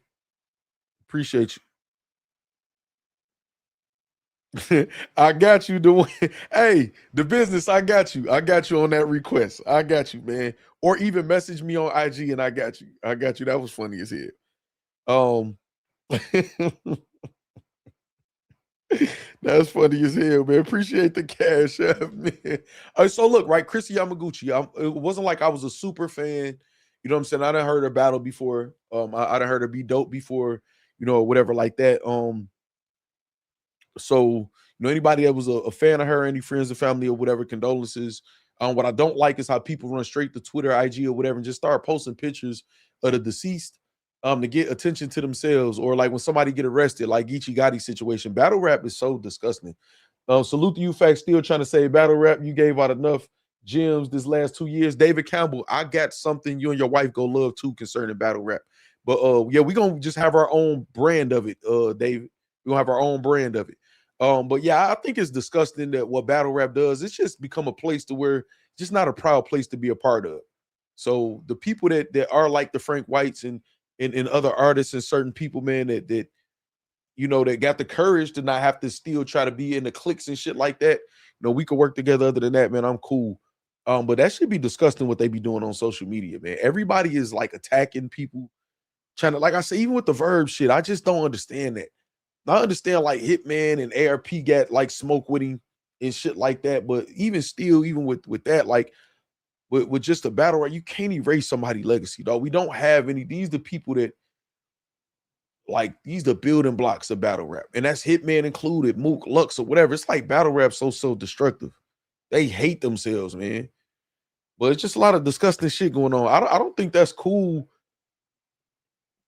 Jumping straight to social media to try to be the first. Now, if you say, like, I don't know, y'all can help me understand before we end this, right? Yeah, we got like 3 minutes before we end this. Y'all can help me understand, because I look at death different anyway. I look at it as a part of life, so I don't really get super down about it. It kind of is what it is. Now, tragedy, somebody dying super young or in a tragic way, I understand people feeling the way, but what is the point of running the social media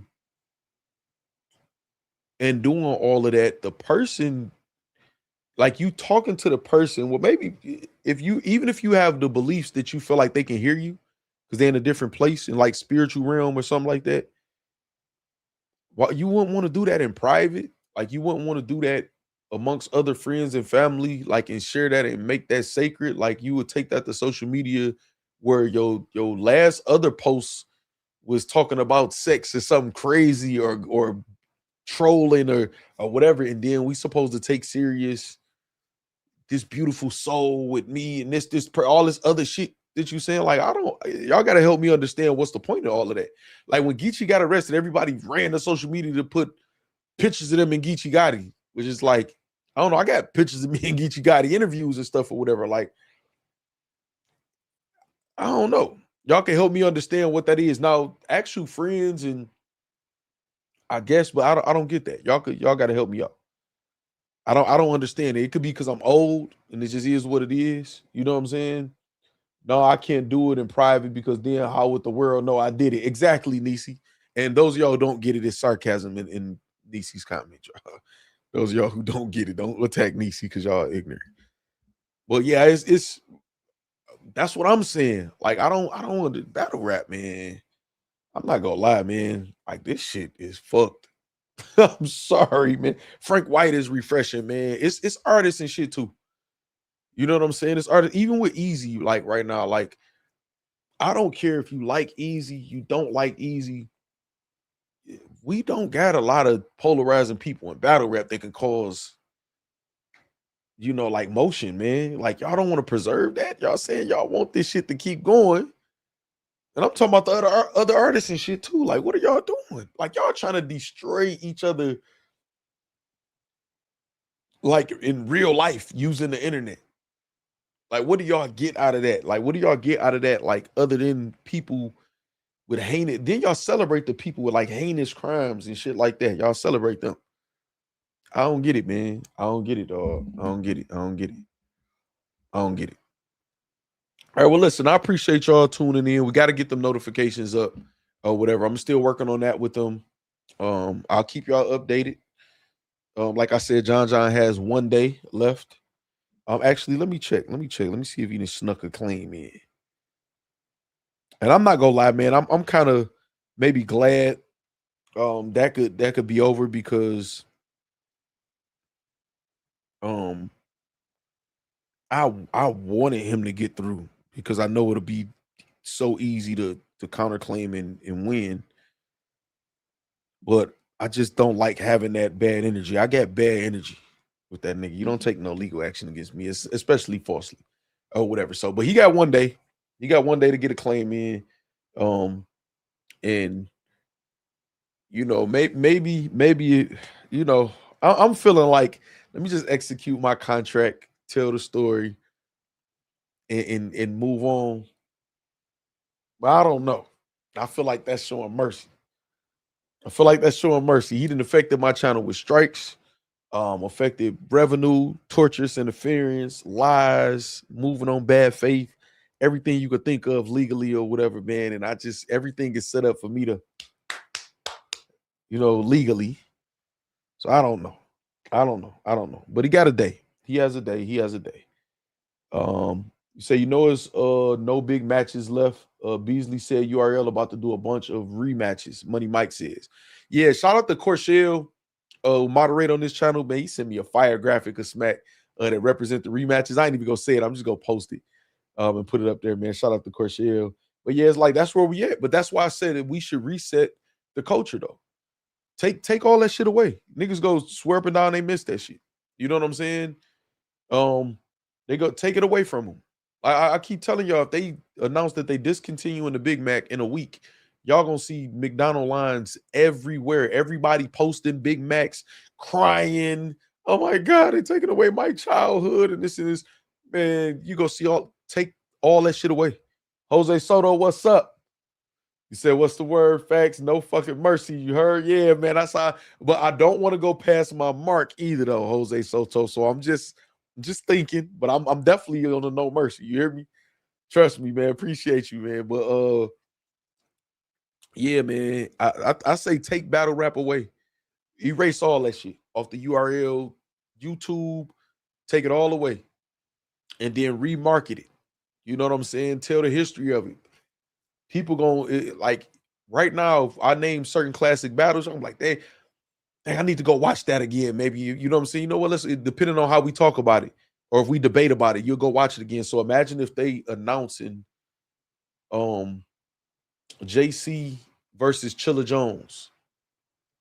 And we have Chilla Jones and JC debating about it or whatever, who won, or other people in the culture debating who won. I think Mook was in the building. You know what I'm saying? Or whatever, debating with other people who was in the building from back then, who won. What was y'all thinking when these battles was happening? And, build up the anticipation or whatever, and just retell the story of battle rap, where has it come from and where it's at now, the comparison, the highs, the lows, and do it only with the good material. Like I say, treat it like kind of like an antique store. Like only show the classics or the battles that was like pivotal, you know what I'm saying?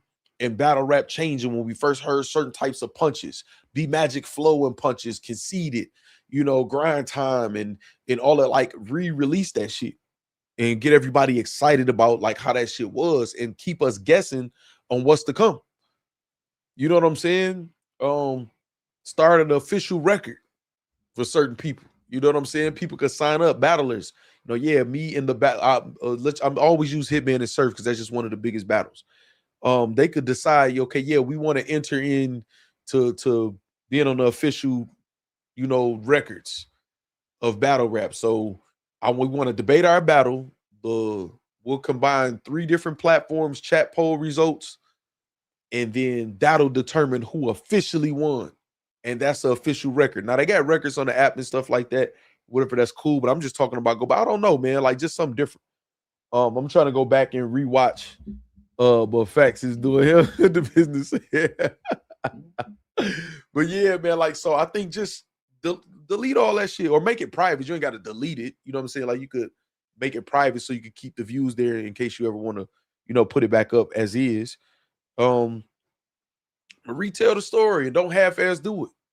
I'm telling you, man, if URL channel was going, look how many people was in an uproar with text battles being taken when him and Easy was into it. And y'all ain't give a fuck about them battles. The views showed it. And I'm not even saying that to like down text or nothing. I could use other people as an example because the battle rap views is down right now or whatever.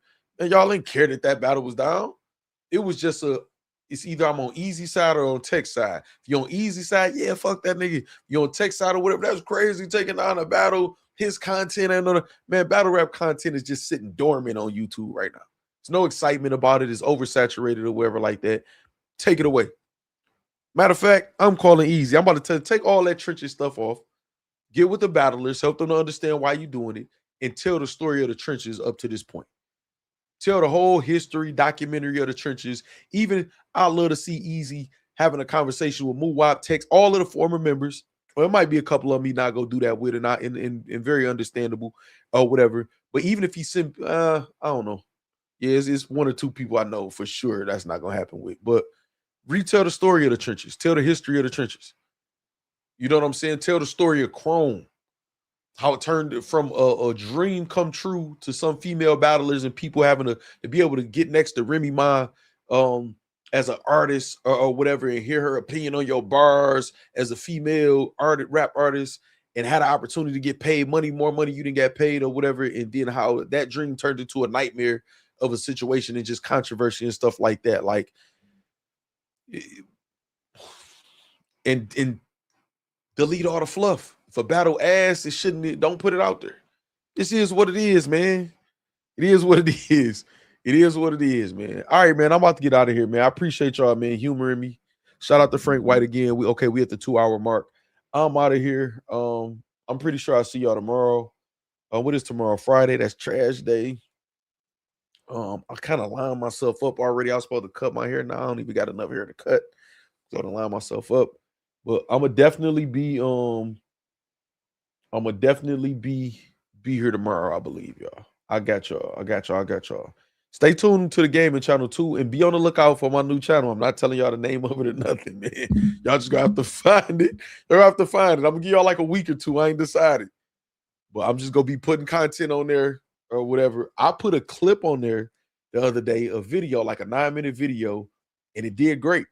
I took it down though, because I'm about to put 3 videos and 3 YouTube shorts on there or whatever. I ended up with almost 300 subs just off of that. So I already know what's about to happen. I don't even want to mix that shit with this shit. All right, man, I'm gonna holler at y'all, man. Y'all be safe. Good night. I'm gonna holler at y'all tomorrow.